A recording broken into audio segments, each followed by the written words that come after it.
claiming that we are giving gas for so many crores of people. I would like to know, like income tax. Income tax, you have slabs where you say that up to 7 lakhs, we are not going to charge you any income tax. Honorable member on question. Sir, question is coming, sir. So I am asking, can you consider giving subsidy for LPG at a much better rate for these BPL families, where it can be given at probably 200 rupees per cylinder for the BPL families, and maybe at a higher rate for higher income groups? Mantri ji. Thank you. Honorable Speaker, sir, I want to, with your permission, draw the attention of the honorable member to the fact that it was precisely because the capacity to pay for families which are termed as BPL or below poverty line that the Ujjwala scheme was introduced. The Ujjwala scheme, sir, when it was introduced, initially it had 8 crore connections, and these 8 crore connections were provided a good 7 or 8 months before the time.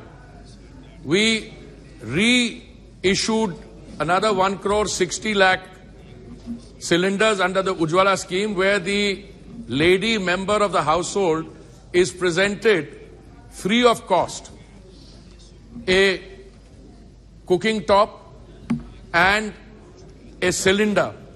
Now, during the course of the pandemic, sir, when economic activity had come to a grinding halt at one stage and then it was slow, and the families who are in the below poverty line categorization were the most severely affected, the government gave 3 cylinders free of cost to those BPL families.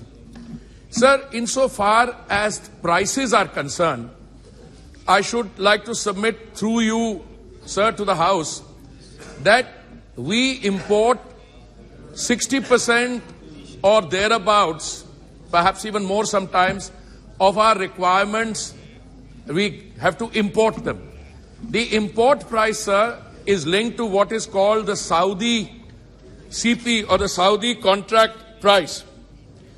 And the interesting thing is that the Saudi contract price during the last 2 years or so, if we have to use this as a reference period, sir, it has gone up from 250 per metric tons per $250 per metric ton to something like $900 per metric ton. Today also I think it is around $751 per metric ton. Now, if your import bill is determined by the international price, then it is very interesting to analyze what the government did. Because the government is sensitive to the requirements, sir, of the consuming population, particularly, as the honorable member says, to the most vulnerable, we did not allow the cost of domestic LPG to increase.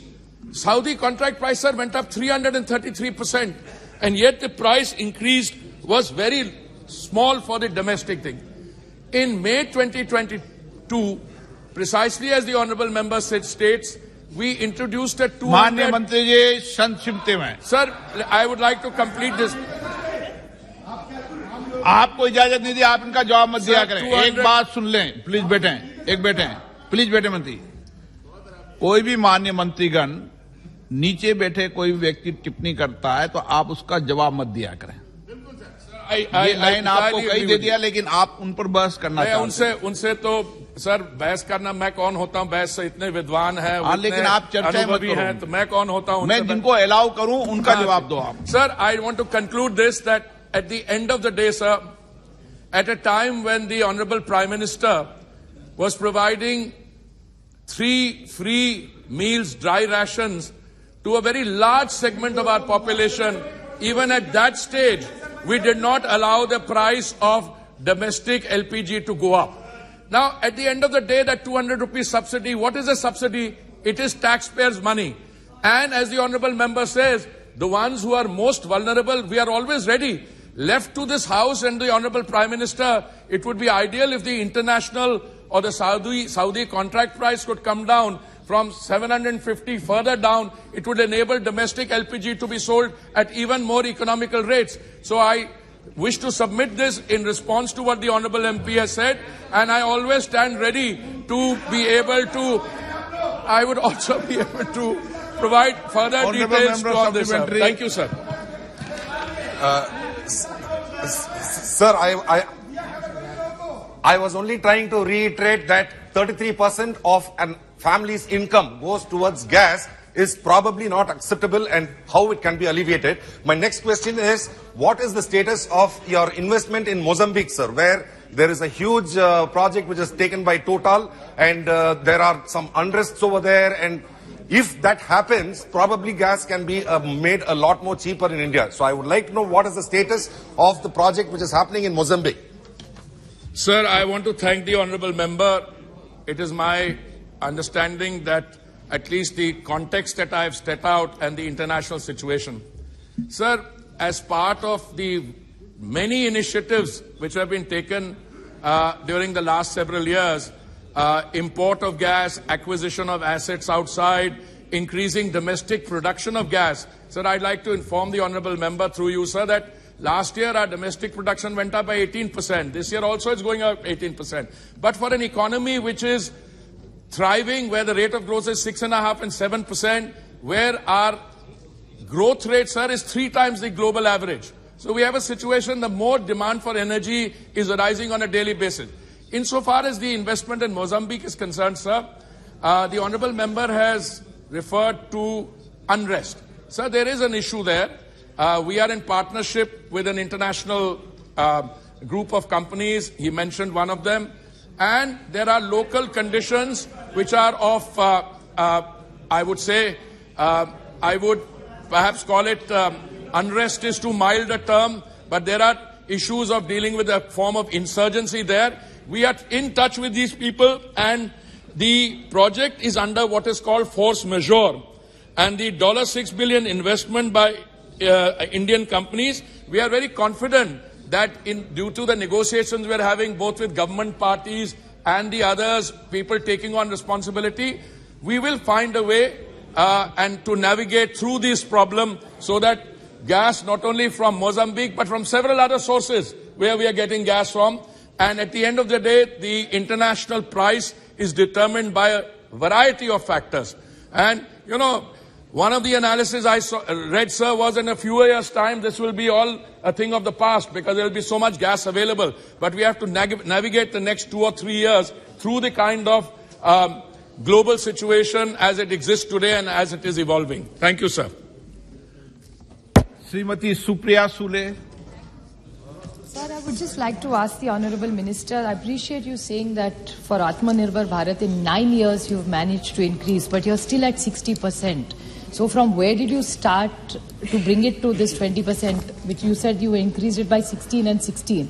So the domestic, if you could clarify. And my second limit, it's a question is, in the international process, what you mentioned, we've had a slight conflict with our various relationships because of the amount of oil and gas that we're getting from Russia. So that was a big benefit, and that's what came in the media. So why is that benefit of the oil cost not given to the consumer? So if you had made that agreement with Russia, which has come in the newspapers, and we have strained our other relations worldwide, including with America. So how does this balance work, and why is the common man not getting the cylinder cheaper if you think you've done such a good intervention? Honourable Speaker, sir, I think I should start by saying that precisely because the government wants to insulate our domestic consumer from the volatility which results on account of the international prices, we took a number of steps. First of all, if you look at the scale, in 2014, sir, we had 14 crore connections, gas connections. That has risen to 31 crore or more than that.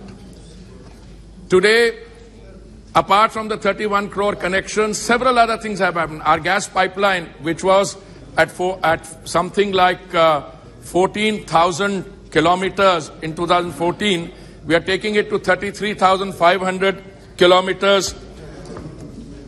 That is a target. We are already at 23,500 kilometers. Our domestic production, I mentioned, has gone up 18% last year and 18% this year. But we still have to, after that increase in production, import 60%. Now the issue, sir, here is oil marketing companies have not increased the price.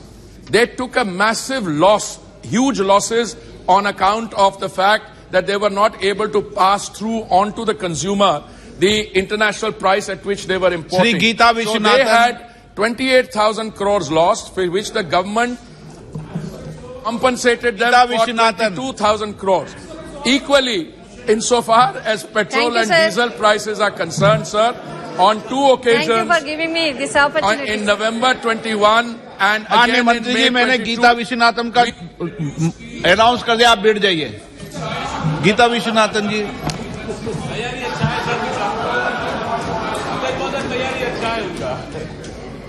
Thank you, sir.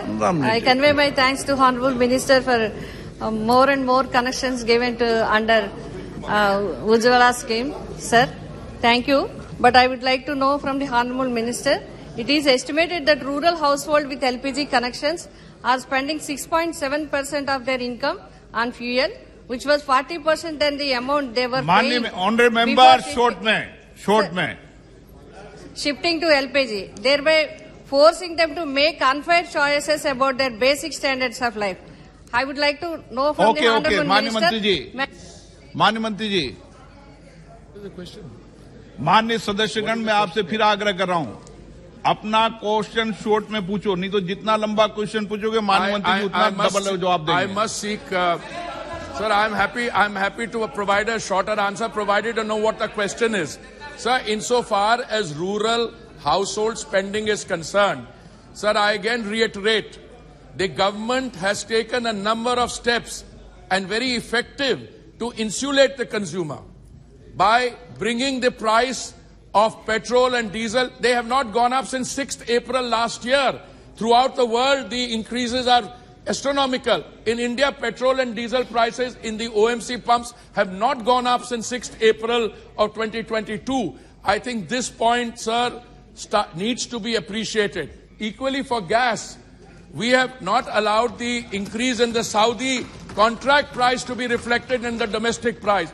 Sir, it is so easy to get excited and talk about things. The ground situation is India stands out as a shining example where the consumer has not had to face the increase in the global volatility and price increases. As I said, on 6th April 2022, petrol and diesel prices have not gone up in India, whereas they have shot up. You only need to look at what is happening in our neighboring countries. In one country, after 8 o'clock, you can't switch on the electricity because there is no energy. In another country, equally for gas, if the international price comes down, we are still willing, and if we need to look at the issues, equally, let me say, those who are recipients of or beneficiaries of Ujjwala, their consumption has gone up. I occasionally hear statements saying people don't take benefits. Average under Ujjwala, sir, is 3.68 cylinders in a thing. So think it has gone up very fast. And even those who earlier were not taking refills are now taking more and more refills. Question number 102, Sri Manoj Tiwari ji. धन्यवाद अध्यक्ष जी. मैं मंत्री जी से जानना चाहता हूं कि खादी और ग्रामोद्योग आयोग द्वारा उत्पादित खाद्य उत्पादों की गुणवत्ता में सुधार करने के लिए सरकार द्वारा कार्यान्वित की जा रही योजनाओं. Question number 102. माननीय मंत्री. अध्यक्ष महोदय, उत्तर सभा पटल पर रख दिया गया. माननीय सदस्य, मैं मंत्री जी से जानना चाहता हूं कि खादी और ग्रामोद्योग आयोग द्वारा उत्पादित खाद्य उत्पादों की गुणवत्ता में सुधार करने के लिए सरकार द्वारा कार्यान्वित की जा रही योजनाओं का ब्यौरा क्या है और पिछले 3 वर्षों में खादी क्षेत्र के आधुनिकीकरण के लिए कोई वित्तीय सहायता प्रदान की गई है क्या? माननीय अध्यक्ष महोदय, खादी विकास सुधार कार्यक्रम के अंतर्गत जो खादी में सुधार किया गया है, हमारा under khadi development and reform programme के अंतर्गत खादी उत्पादों की गुणवत्ता सुनिश्चित करने के लिए 2013 में खादी मार्क की शुरुआत की गई थी। खादी मार्क न केवल खादी उत्पादों की वास्तविकता की गारंटी देता है, बल्कि खादी को ऐसे ब्रांड के रूप में बढ़ावा देता है जो सामाजिक, सांस्कृतिक, पर्यावरण संबंधी मूल्यों को दर्शाता है।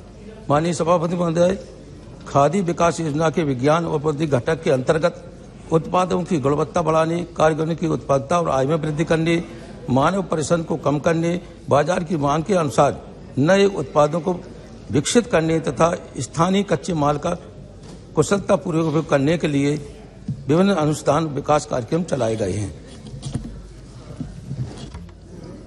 माननीय मंत्री जी ने बहुत विस्तार से जवाब दिया है और मैं उसके लिए आभार प्रकट करता हूं। मगर मेरा एक पूरक प्रश्न है, जैसे हमें भारत के यशस्वी प्रधानमंत्री जी के सोच और विजन जो खादी के लिए है उस पर बहुत गर्व है अध्यक्ष जी, और हमें पता है कि इसी के कारण आज युवाओं में खादी फैशन ट्रेंड कर रहा है। दो तीन बातें बहुत महत्वपूर्ण है जो हमें डेटा में मिला है कि इस समय निफ्ट के समान ही खादी भी फैशन वर्ल्ड की पसंद बन रही है अध्यक्ष जी, और खादी क्षेत्र के कामगारों की आर्थिक स्थिति को सुधारने के लिए प्रधानमंत्री जी बहुत चिंतित रहते हैं। जैसे युवाओं में खादी ट्रेंड हो वैसे ही। और मुझे एक अच्छी बात और आई है कि खादी ग्रामोद्योग केंद्र के जो अध्यक्ष हैं वो गांव-गांव प्रवास भी कर रहे हैं। पर मेरा प्रश्न है कि मंत्री जी बताएंगे कि जैसा वर्षों से जो गरीब कामगार हैं जो इस खादी को बनाने में सूत काटते हैं, जिनके लिए प्रधानमंत्री जी हमेशा चिंतित रहते हैं कि इनकी आर्थिक स्थिति अच्छी हो, क्या उनका वेजेस बढ़ाने का कोई प्रावधान है, कोई योजना है? उसमें जानकारी चाहता हूं। माननीय अध्यक्ष महोदय, विशेष रूप से निफ्ट की जो बात की है उसके लिए गांधीनगर, बेंगलोर, कोलकाता और शिलांग में हब बनाए गए हैं, जिससे उनके कामों को ज़्यादा से ज़्यादा काम किया जा सके और नई नई फैब्रिक का उत्पादन किया जा सके। घरेलू अंतर्राष्ट्रीय बाजार उच्च स्तरीय फैब्रिक कपड़ों की गुणवत्ता मानकों को प्रसार किया जा सके। विशेष रूप से हमारे जो माननीय सदस्य हैं उन्होंने कहा है कि हमारे जो कारीगर हैं उनकी गुणवत्ता के लिए, उनकी सुधार के लिए क्या कुछ पैसा बढ़ाया जा रहा है। विशेष रूप से जब वो कर्तन करते हैं तो उन्हें 7.5 रुपए दिया जाता है एक कर्तन पर, लेकिन इसे बढ़ाने का प्रावधान किया गया है। इसमें कुछ न कुछ पैसा बढ़ाया जाएगा। नो, निशिकांत दुबे। धन्यवाद सभापति महोदय, अध्यक्ष जी। माननीय प्रधानमंत्री जी के कारण खादी आज 1.5 लाख करोड़ से ऊपर का टर्नओवर कर रहा है। मेरा बड़ा साधारण सा सवाल है सर कि जो केवीआईसी है उसके जो बड़े बड़े शोरूम हैं वो दिल्ली, मुंबई, जयपुर, भोपाल, गोवा, और खादी ये रूरल एरियाज में रोजगार का बहुत बड़ा साधन है। और जो 298 क्लस्टर हैं खादी के, उसमें 250 क्लस्टर वैसे हैं जो कि इसी वेस्टर्न इंडिया में मौजूद है सर। ईस्टर्न इंडिया इससे अछूता है। मेरा आपके माध्यम से मंत्री महोदय से साधारण सा प्रश्न है कि वर्कसेट प्रोग्राम, मिशन सोलर चरखा, स्फूर्ति, वर्किंग कैपिटल, हनी मिशन और जो कंपटीशन आ रहा है दुनिया में खादी को प्राइवेट सेक्टर से जो आ रहा है या हैंडलूम सेक्टर से अलग हटकर जो मशीन मेड कपड़े पर आ रहा है, उसके बारे में ईस्टर्न इंडिया के डेवलपमेंट के लिए, खासकर बिहार, झारखंड, उत्तर प्रदेश, राजस्थान और बंगाल और नॉर्थ ईस्ट के लिए जो समस्याएं हैं जहां खादी की प्रेजेंस कम है, उसके लिए भारत सरकार क्या कर रही है?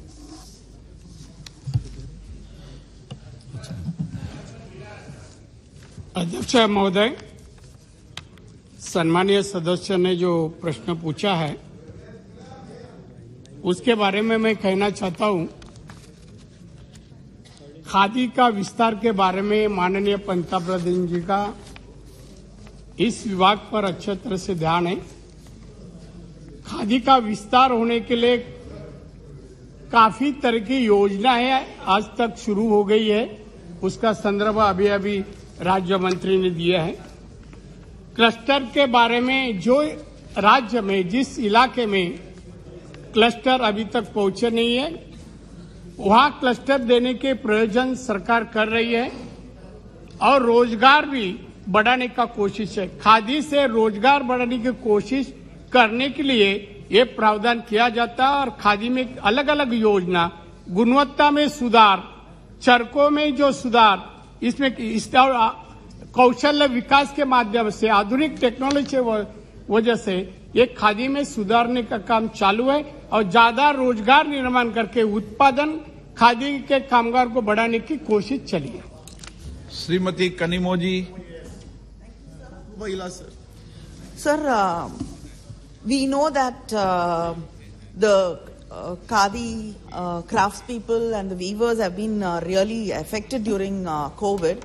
But in the minister's reply, I see that the financial assistance has been reduced drastically from 31.28 crores to 7.39 crores. Why is it you supposed to be helping them and aiding them? You've been reducing that, and the Center of Excellence for Khadi has been set up in NIFs in Ahmedabad, Bangalore, Calcutta and Shillong. Why has Chennai been left out? Thank you. Very good question. माननीय मंत्री जी। अध्यक्ष महोदय, चेन्नई को छोड़ा नहीं गया है। जहाँ रिक्वायरमेंट थी, आवश्यकता थी, वहाँ फंड वहाँ भेजा गया, उसकी नियुक्ति करते गई।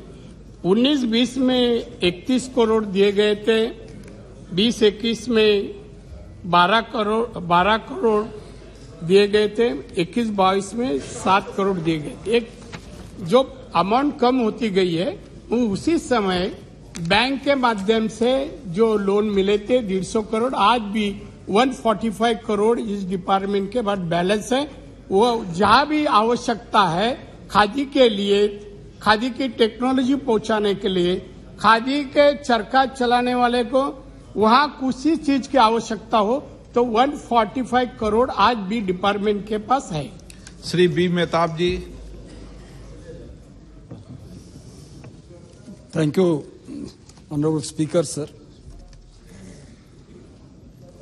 खादी एक इमोशनल कनेक्शन हमारे सबके साथ, सब परिवार के साथ है। हैंडस्पन खादी, यही उसकी खूबियत है। और इसलिए मैं जानना चाहता हूं, एक तो प्रोडक्शन और दूसरा मार्केटिंग। प्रोडक्शन के ऊपर ज्यादा जोर हम दे रहे हैं या मार्केटिंग के ऊपर ज्यादा जोर दे रहे हैं? आपका उत्तर आएगा, हम दोनों पर दे रहे हैं। पर अगर आप विस्तार से जाएं, प्रोडक्शन इस कई सालों में कहां बढ़ी है और किस चीजों पर बढ़ी है? Khadi was supposed to be a poor men's dress और poor women's dress, पर हम इसको मिडिल क्लास और कंज्यूमर दुकान के जरिए इसको बिकने के लिए काफी कोशिश कर रहे हैं। तो हमारी प्रायोरिटी क्या है मार्केटिंग के हिसाब से और प्रोडक्शन के हिसाब से? जैसे निशिकांत जी ने कहा और कानीमोड़ी जी ने अभी कहा कि ज्यादा से ज्यादा पैसा आपके पास रहने से कुछ फायदा नहीं होगा। आपको अगर डिस्ट्रीब्यूट करना है, स्टेट वाइज डिस्ट्रीब्यूट ना करें, पर रीजन वाइज इसको डिस्ट्रीब्यूशन अगर सही ढंग से हो तो ये ज्यादा महत्व रखेगा। इस सिलसिले में मैं सरकार की मनीषा जानना चाहता हूं। माननीय मंत्री जी। अध्यक्ष महोदय, माननीय सदस्य महोदय ने जो प्रश्न पूछा है, खादी तो आम आदमी या आम कामगार गरीबों के लिए रोजगार प्राप्त करने के लिए एक खादी के माध्यम से काम किया जाता है।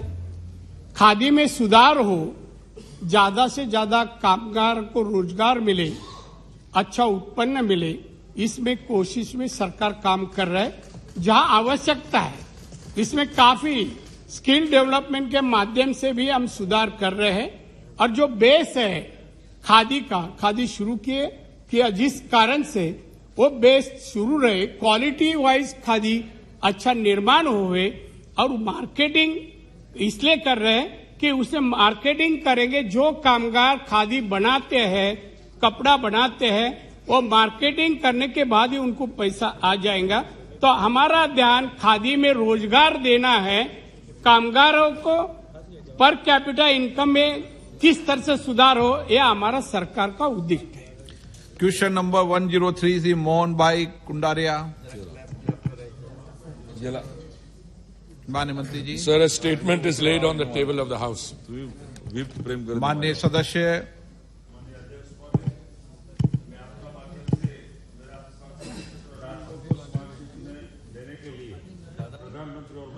आभार व्यक्त करता हूं। खास करके राजकोट स्मार्ट सिटी में 71 प्रोजेक्ट परियोजना में स्टार्ट किया था, उसमें से 33 परियोजना पूर्ण हुई है। 38 परियोजना का काम चालू है। सरकार की 2017 से 2023 तक 5 वर्ष की परियोजना था।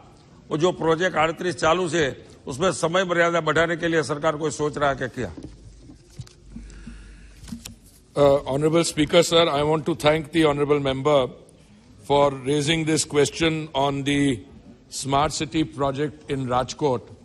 और जैसे माननीय सांसद ने कहा, यहाँ पे राजकोट में टोटल 71 प्रोजेक्ट हैं 2161 करोड़ के कॉस्ट के लिए। इसमें 33 प्रोजेक्ट ऑलरेडी कंप्लीट हो गए हैं 803 करोड़ के, और 38 प्रोजेक्ट जो हैं 1355 करीब करोड़ के, which is work in progress.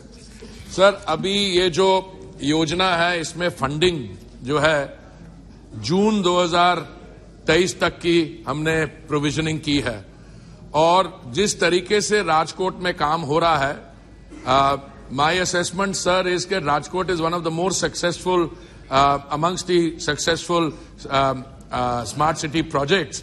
और हमारा जो सिस्टम है, जैसे प्रोजेक्ट कंप्लीट होता है और उसका कंप्लीशन सर्टिफिकेट आता है, तो हम अगली सेगमेंट के लिए भी प्रोविजनिंग और जो हुई है उसमें पैसा रिलीज कर देते हैं। तो मुझे पूरी उम्मीद है कि अब से लेके जून तक जो भी हमारे पास समय है उसमें हम इनकरेज करेंगे राजकोट की smart city special purpose vehicle को, और जो भी ओवरसाइट हो रही है हम स्टेट गवर्नमेंट भी इसमें ओवरसाइट करती है। जो 6 उनकी स्मार्ट सिटीज हैं गुजरात में, हम केंद्र सरकार से भी करते हैं, और हमें विश्वास है कि काम समय से पूरा हो जाएगा, और इसके लिए हम उनको इनकरेज करते रहेंगे। माननीय अध्यक्ष महोदय, गुजरात में स्मार्ट सिटी में शहर को चयन किया है। नेक्स्ट प्रोजेक्ट में गुजरात में नया कितना शहर में वो प्रोजेक्ट का लाभ मिलेगा? देखिए सर, केंद्रीय सरकार की तरफ से जो फंडिंग है स्मार्ट सिटीज प्रोजेक्ट्स के लिए, वो है टोटल हमारी तरफ से 500 करोड़, और 500 करोड़ उसमें से राज्य सरकार की तरफ से आना है, और बाकी जो पैसा है पब्लिक प्राइवेट पार्टनरशिप के प्रोजेक्ट्स के थ्रू, और बाकी sir the central government stands ready to cooperate in for all the 100 smart cities. सब जगह integrated command and control centre बन गए हैं। अगर कुछ और भी जरूरत हो, पर अभी तक जो स्मार्ट सिटीज प्रोजेक्ट्स की फंडिंग है सर, वो अभी सिर्फ इन 100 के लिए है, और अभी अगर कुछ स्टेट गवर्नमेंट्स अपनी तरफ से कुछ सिटीज को स्मार्टिफाई करना चाहते हैं, जैसे कई सरकारों ने किया है, राज्य सरकारों ने, तो हम उसको इनकरेज करेंगे। क्वेश्चन नंबर 112 भी क्लब किया जाता है। माननीय मंत्री जी 112 क्लब कर रहे हैं, स्मार्ट सिटी का क्वेश्चन है। श्री अर्जुन मीणा जी। धन्यवाद अध्यक्ष महोदय। माननीय मंत्री जी ने नहीं, पहले क्वेश्चन नंबर 112 बोलो। Question number 112। माननीय मंत्री जी। Sir, a statement is laid on the table of the house. माननीय सदस्य। धन्यवाद अध्यक्ष महोदय। माननीय मंत्री जी ने काफी विस्तृत से देश में 100 स्मार्ट सिटी के बारे में विस्तृत से उत्तर दिया है। मैं राजस्थान के उदयपुर स्मार्ट सिटी के बारे में लगभग 127 परियोजना का कार्य पूर्ण हो चुका है, और 1371 करोड़ रुपए खर्च हो चुके हैं। 9 परियोजना का कार्य चल रहा है। मैं माननीय मंत्री जी से पूरक प्रश्न पूछना चाहता हूं, क्या मंत्री जी स्मार्ट सिटी उदयपुर में आने जाने वाले लोगों के लिए जाम लगता है बार बार, उसको निजात पाने के लिए उदयपुर सिटी रेलवे स्टेशन से कोट चौराहे तक एलिवेटेड रोड बनाने की मंशा रखते हैं क्या? धन्यवाद। कोई मंत्री जी के पास कोई नक्शा थोड़ी लगा, एक रोड का बता देंगे भाई।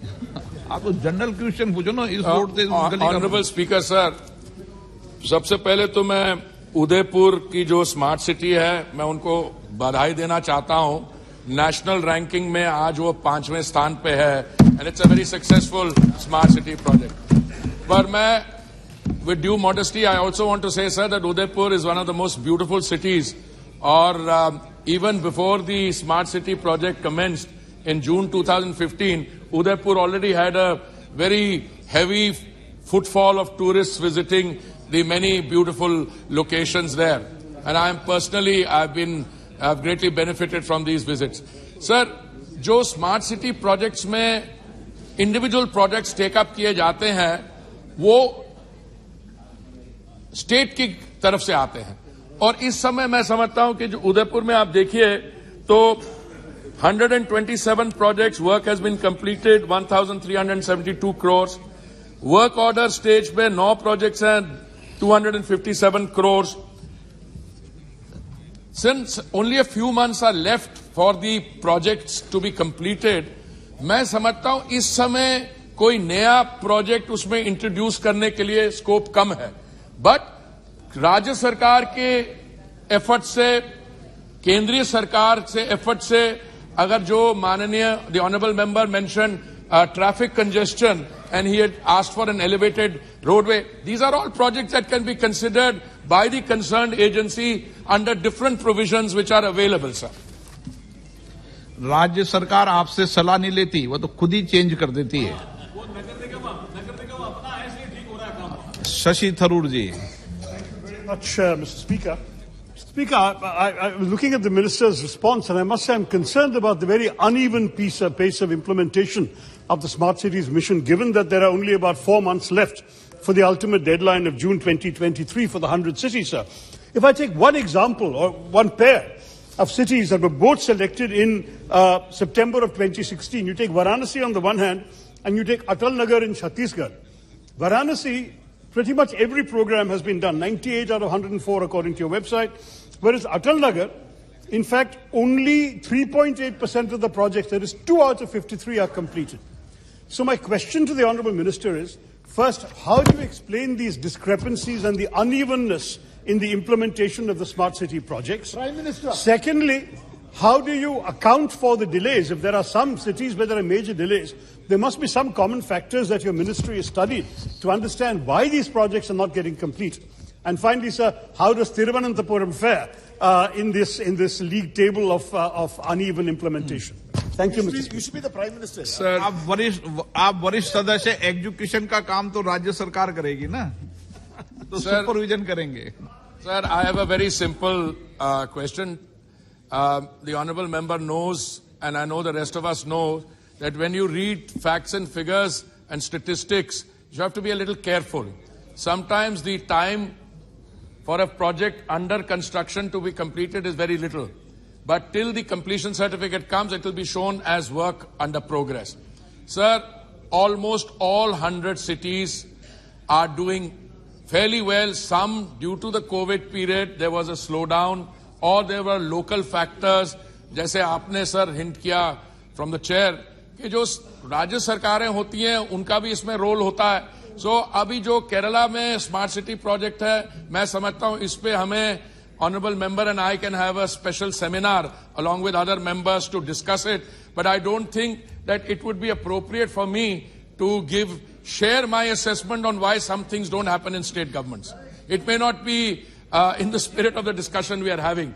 There are also other factors, common factors, where oversight is effective, where the advisory committee for the projects are meeting. अब एक प्रश्न उठा था सर राजकोट की स्मार्ट सिटी के बारे में।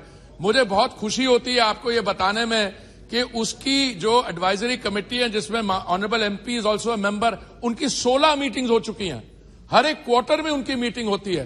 तो जहां पे the local MPs and elected representatives take this thing, there is a very big difference. जहां तक ये अनइवन प्रोग्रेस है, आई वुड रिक्वेस्ट कि जब हमारी आप वेबसाइट भी देखें तो उसमें वेबसाइट में भी देखें तो वेबसाइट भी देखें Varanasi was declared a smart city in September 2016.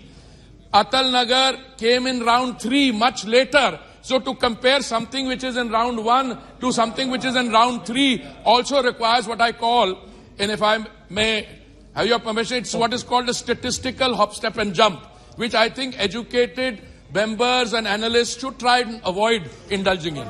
Adhir Ranjan जी, मेरा सवाल दूसरे सवाल पे है। मुझे दूसरे सवाल पे पूछना है सर। पूछे ना। नहीं, वो मंत्री की नहीं। तो आप उठे क्यों थे? आपको अगर प्रश्न नहीं पूछना था तो आप उठे क्यों थे? सर इसलिए उठा था कि शशि थारूर जी जो सवाल पूछा था सर, ये डिस्क्रिपेंसी के बारे में उनका सवाल स्पष्ट था कि बेनारस वो विद्वान है, आप उनका सब, लेकिन our concerned minister is a well loquacious minister in the house. He knows how to deviate, how to deflect, and how to. Question number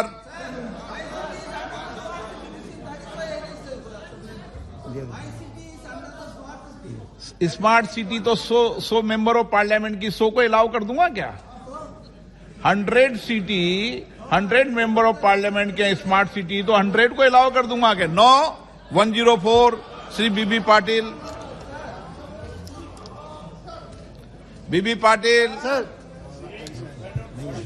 sir just small question, जवाब पटल पर रखा है। Shri Dayanidhi Maran. Thank you, Speaker, sir. Sir, our minister is a very dynamic minister, and he has all the data in his hand. I just find fingertips. I just want to ask you, sir, you're doing this pilot project about 2 parts. The first part is this: how you ensure that when you lay these fibers, you don't expand the roads again, so that these fibers don't get affected? And is this fibers which you are laying for along with the national highways, will it be exclusively for the national highway program, or will it also be leased out to other private operators like internet ISPs and other service providers? So part B, since Bengaluru has been mentioned, and we have been making a severe request for you. Sir, recently I had an opportunity to travel to Ranipet from Chennai. The roads are pathetic. So all the land has been given by the state government. The expansion work is all land sector. But your contractors have gone to the court. For the last 4 years, sir, the Chennai-Bengaluru highway is in a mess. It takes nearly to cross, 100 kilometers. It takes 4.5 hours. It's in a very pathetic state. So I know you will come and tell me that because all the contractors have got to court. Sir, what is this process? How do you overcome it? So why should a common man or why should the people of Tamil Nadu suffer? Because your contractors or your people are not able to ensure that these contractors fall in line. So please ensure that these projects are completed on time. Thank you, sir. Honorable Chairman, sir, basically the problem related with the Chennai-Bangalore Express Highway, I just got opportunity to visit on the site. The problem is not with my department. Here I need your cooperation for that. Aggregate is not available. Sometimes the permission given for 3 months, after 3 months again to get new permission is a difficult task. Then there is no permission for mining. Also there is a big problem. Then how we can make the roads? The problem is land acquisition is a problem. Environment, forest clearance is not there. Still, Bangalore side express highway is really, the progress is very good. But still as Tamil Nadu, we don't have land, we don't have clearances, then how the contractor are going to work for that? That is to be a big problem. I am really thankful for you that I need your cooperation, particularly I want to work for Tamil Nadu. We have a lot of projects. Many times I explain it to the Honorable Member of Parliament, and many times I have given my representation to Honorable Chief Minister also, that as far as without land, without environment clearance, how it is possible for us to construct the roads. So exactly, I am with you. We want to complete this Chennai-Bangalore Express Highway, and actually my target is to complete this project up to end of this December this year. This will take from Chennai to Bangalore 2 hours. And actually at time I visited Bangalore to Mysore. The work is completed. In next month, Prime Minister is, we are talking with the PMO, taking date for that, and it will be only 1 hour from Bangalore to Mysore. I understand the importance of the road, and 100% we will try our level best to clear it, but also your cooperation will be there. It will be a great thing for me to complete the project. regarding this Delhi-Mumbai Express Highway, regarding this is a Greenfield Express Highway. Yes, I am telling you that.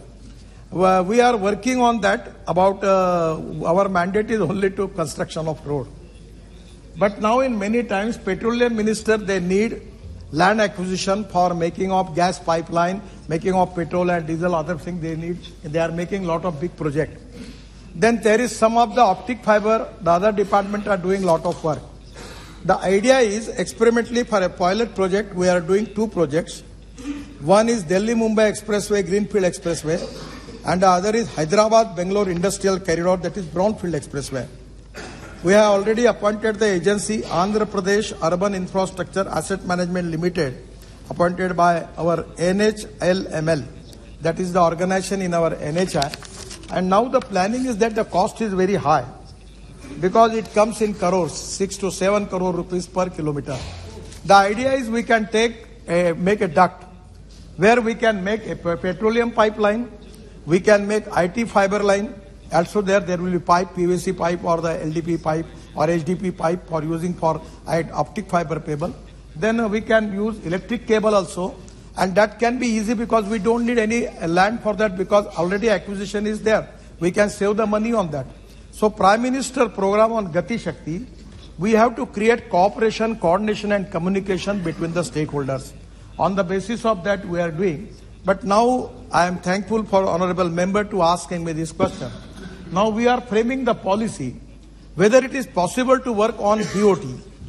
If the private people can invest the money in duct and then we can give these services to the concerning department, it can be 100% whether it is possible or not. But because of today when I was taking the briefing, we have taken a decision to formulate the policy on PPP mode. If it is not economically viable on PPP mode, we can make it in hybrid annuity mode. We will finance some subsidy for that. But this is the need of the hour. Because as far as the target of our government is concerned regarding the popularity of internet and other things, it is very important. And I feel that this is the time that our target is to make the optic fiber cable up to 50 lakh kilometers. So we need to connect villages also. And because of 5G also, there is a great importance for that. We are working on the process, but basically my mandate is only for road construction. That is with the IT ministry and other ministries that are there. But we have the land is ready. In Delhi-Mumbai Express Highway, we have a land available 120 meter. The one lane is only 3.5 meter. We are first stage making only 8 lane. We can go up to 16 lane. Still, we can give land for bullet train. Today, tomorrow, even if they want to start bullet train work from Delhi to Mumbai, land is available. We are also thinking on line of Hyperloop and something. And also the Delhi-Jaipur highway. The first time, the Prime Minister is going to inaugurate at 12, where we are planning for making of e-highway. From Delhi to Jaipur, the electric cable will be there. And the futuristic technologies are concerned. The idea is our truck and buses like the train, they're taking the advantage of that cable and going through Delhi to Jaipur. We are working on that, and that is also a first pilot project. I don't know whether how it can going to be a success, but it is a first trial for that. I am very much thankful for you for asking me this question. And again, I am humbly request you, all members of Tamil Nadu, in your constituency regarding NHI work, please cooperate us. We want to do it. Question number 105, Srimati Sajda Ahmad. माननीय मंत्री जी, उत्तर सदन के पटल पे रखा गया है माननीय अध्यक्ष महोदय। श्री अधीर रंजन चौधरी जी। सर अहमद तो आई नहीं ना। सर मेंबर नहीं है सर। अच्छा sir, the issue is that the question that has been raised under part 2, B, whether the government has taken note that the huge virtual water trade of India is a great concern for water security, and if so, the details thereof. In your reply, in part B, you just check it out that this has not been spelled out in an elaborate manner. BC has been marked, but the core issue of virtual water trade has been conspicuously absent in your explanation in part B and C. We know that in the year 1993, the virtual water trade was conceived by Tony Allen. The name itself implies import and export of hidden water in various products. We don't have any idea of what is called virtual trade because people are not aware of it. I personally even not aware of it. Do you have any policy of virtual water trade in India? And what are the challenges and what are the benefits? Have you ever estimated on it?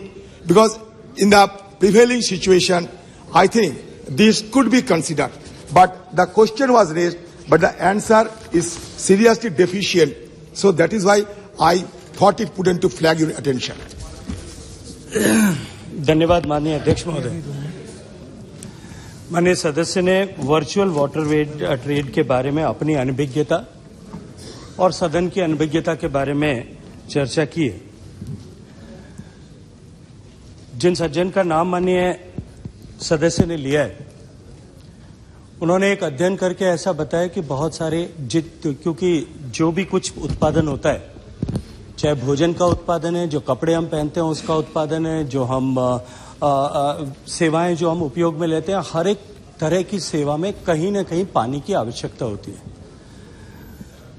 जो कृषि के उत्पाद Bharat export करता है, उसको लेकर के माननीय सदस्य ने चिंता व्यक्त की थी कि हम जो चावल निर्यात करते हैं, हम गेहूं निर्यात करते हैं, हम कपास निर्यात करते हैं, हम चीनी निर्यात करते हैं, ये सभी वाटर गजलिंग क्रॉप्स हैं और इनके निर्यात के चलते हम वर्चुअली पानी को निर्यात कर रहे हैं, जो कि भारत जैसे देश में जिसमें पानी की कमी है, निश्चित रूप से चिंता का विषय है। मैं माननीय सदस्य की जानकारी के लिए बताना चाहता हूं कि भारत सरकार ने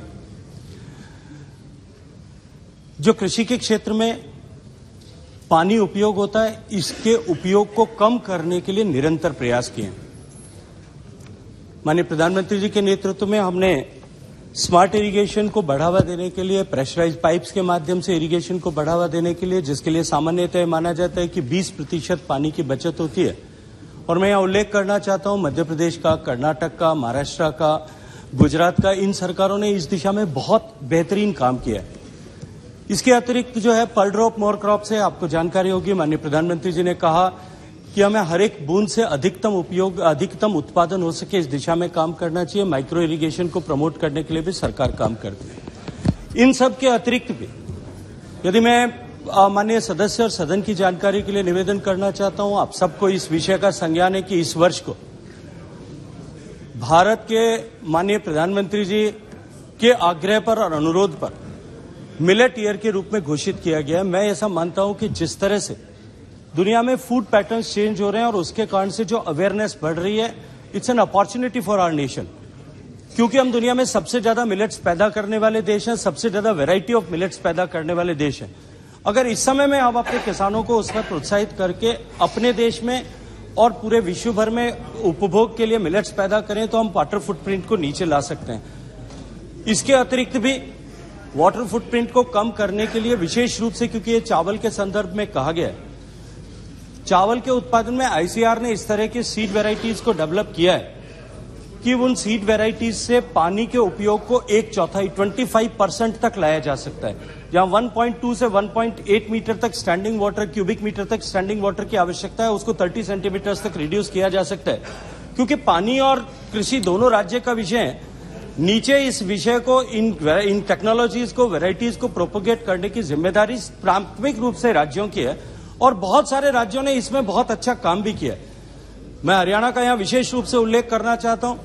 उन्होंने चावल के उत्पादन के रकबे को घटाने के लिए एक इंसेंटिव स्कीम शुरू की और उसके कारण से लगभग 1 लाख हेक्टेयर रकबा उन्होंने पायलट प्रोजेक्ट के माध्यम से जो है वो डाइवर्सिफाई करने में सफलता प्राप्त की है। इसी तरह के प्रयास महाराष्ट्र ने भी किए कि जब देवेंद्र फडणवीस जी की सरकार थी, उन्होंने कहा कि गन्ना और जो है कपास केवल ड्रिप इरिगेशन से ही उगाए जा सकते हैं। हमको निश्चित रूप से इस दिशा में संवेद स्वर से हम सबको भी बात करना पड़ेगा, काम करना पड़ेगा। हमको अपने क्षेत्र में हम सब लोग अपने अपने क्षेत्र के प्रतिनिधि भी हैं और हम अपने क्षेत्र के लीडर्स भी हैं। हम अपने क्षेत्र में किसानों को अधिकतम उपयोग किस तरह से, पानी के न्यूनतम उपयोग में अधिकतम खेती किस तरह से कर सकते हैं, इस पर हम सबको निश्चित रूप से काम करना पड़ेगा, तब जाकर के हम इसको वर्चुअल ट्रेड बैलेंस को कम कर पाएंगे। Question number 106 Shri Dushyant Singh ji. तो चेयर सर। माननीय मंत्री जी। अच्छा, पटल पर रख जाएगा। धन्यवाद speaker ji. I would like to ask the honour minister, आदरणीय प्रधानमंत्री जी ने बड़े अच्छे काम किए हैं और उन्होंने उनके निर्देश में रीजनल कनेक्टिव स्कीम का काम शुरू किया गया है और जिसमें हब एंड स्पोक का काम शुरू किया गया है कि मतलब बड़े एयरपोर्ट से छोटे एयरपोर्ट बड़े एयरपोर्ट को लिंक करना था। इसमें इंफ्रास्ट्रक्चर का जो डेवलपमेंट किया गया है, अभी ट्रैवल अब बढ़ चुका है। मेरा प्रश्न मंत्री जी से ये है कि वर्तमान के जो एयर ट्रैफिक कंट्रोल ऑपरेटर्स हैं, एक कमेटी रिपोर्ट आई है, पेपर में भी लिखा गया है कि वर्तमान में जो वॉच ड्यूटी टाइम लिमिटेशन है, इसकी जो रेस्ट रिक्वायरमेंट्स हैं, इसमें लोगों को इसमें जो ये किया गया है कि डीजीसी ने मांगा है कि रूल्स की वर्किंग कंडीशन को बदलने का, कि वर्तमान की जो एग्जेम्पशंस हैं उसको 5 टाइम्स अभी पुअर कंडीशंस हैं इनके जो हमारे एयर ट्रैफिक कंट्रोलर्स हैं। क्या सरकार जो रिक्वायरमेंट्स हैं उसको सतुलन करेंगी और क्या नई पोस्ट जो एयर ट्रैफिक कंट्रोलर्स की पोस्ट है वो करने के लिए प्लानिंग करेंगी, और ये कब तक होगा जिससे हमारे पूरे देश में जो आरसीएस एयरपोर्ट्स हैं और बाकी के एयरपोर्ट्स हैं इसका पूरा लाभ ले पाएंगे? धन्यवाद सर। अध्यक्ष महोदय, जहां तक एटीसीओज का सवाल है, डीजीसीए इनकी पूरी जानकारी रखता है, इनके बारे में पूरी तहकीकात करता है और एक का नंबर रखता है कि इतने एटीसीओज होने चाहिए। उसके हिसाब से हम उतने एटीसीओज के लिए रिक्रूटमेंट करते हैं, उनकी ट्रेनिंग करते हैं। मैं बताना चाहूंगा कि हमारे मंत्रालय ने 2021 से अब तक 792 लोगों की रिक्रूटमेंट की है और इस समय 456 एटीसीओज के लिए कार्य प्रगति पर है, ताकि ये ट्रेन होकर अपनी अपनी जगह पर जा सके। जहां पर एटीसीओज की कमी होती है वहां पर वॉचार्स उसी हिसाब से कम कर दिए जाते हैं, ताकि जो वहां पर एक्चुअल ट्रैफिक की रिक्वायरमेंट है उसके हिसाब से कार्य किया जा सके। हमारा सतत प्रयास है कि हम जो भी रिक्वायरमेंट हमको दी जाए उसको पूरा करें, ताकि हमारे यहां किसी प्रकार की कमी ना आए। सेकंड सप्लीमेंट्री सर, मैं राजस्थान के उस भाग से आता हूं जो एक एस्पिरेशन डिस्ट्रिक्ट है सर। झालावाड़ और बारां में हमारे झालावाड़ का जो एयरपोर्ट बनने जा रहा है वो राजस्थान का सबसे बड़ा एयरपोर्ट बनने जा रहा है। मैं माननीय मंत्री जी से मैं जानना चाहता हूं कि जहां हाड़ौती में, जैसे आपका क्षेत्र आता है, आपके क्षेत्र में भी एयरपोर्ट बनना चाहिए, हमारे क्षेत्र में भी एयरपोर्ट बनना चाहिए, हाड़ौती में के साथ साथ पूरे राजस्थान में एयरपोर्ट बनना चाहिए।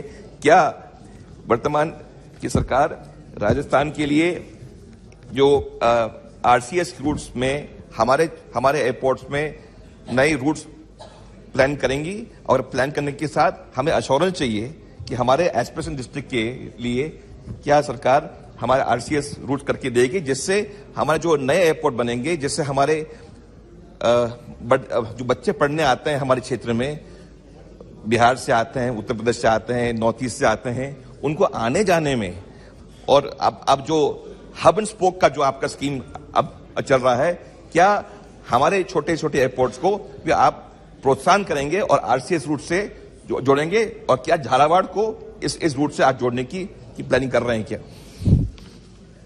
अध्यक्ष महोदय, जहां तक का आरसीएस या उड़ान का सवाल है, सबसे पहली चीज तो मैं कहना चाहूंगा कि एक ऐसी स्कीम है जिससे कि उड़ान और हवाई जहाज से चलने का डेमोक्रेटाइजेशन हुआ है।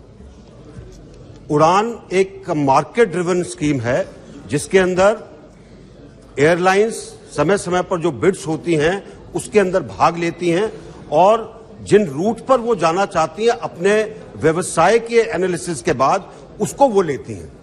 तो अगर कोई भी एयरलाइन झालावाड़ जाने के लिए तैयार होती है तो हमें कोई आपत्ति नहीं है। हम झालावाड़ को उसी हिसाब से डेवलप करने की कोशिश करेंगे, लेकिन ये एयरलाइन के ऊपर निर्भर है और इस समय जबकि सब कुछ मार्केट ड्रिवन है, सरकार सिर्फ उनको बता सकती है कि आप इसके ऊपर कार्य करिए, लेकिन उनको फोर्स नहीं कर सकते। श्री रितेश पांडे। धन्यवाद आदरणीय अध्यक्ष जी। अध्यक्ष जी, मैं आपके माध्यम से माननीय मंत्री जी से ये पूछना चाहता हूं कि एयर ट्रैफिक कंट्रोल ऑपरेटर्स की संख्या और बढ़ाने के लिए लखनऊ के ऊपर जो ज्यादा ट्रैफिक है, अयोध्या वहां से मात्र 120 किलोमीटर दूर है, जहां पे एयरपोर्ट बनकर के लगभग तैयार हो गया है।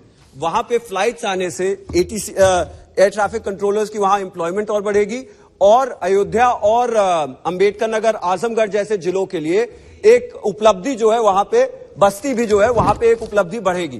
तो ये एयर ट्रैफिक कंट्रोलर्स की नियुक्तियां बढ़ाने के लिए क्या अयोध्या एयरपोर्ट को आप जल्द से जल्द चलवा करके वहां पे एयर ट्रैफिक कंट्रोलर्स को आप नियुक्त करेंगे और वहां पे जो लखनऊ का ज्यादा ट्रैफिक है वो डाइवर्ट होगा, एयर ट्रैफिक है वो डाइवर्ट होगा कि नहीं और कब तक होगा? धन्यवाद।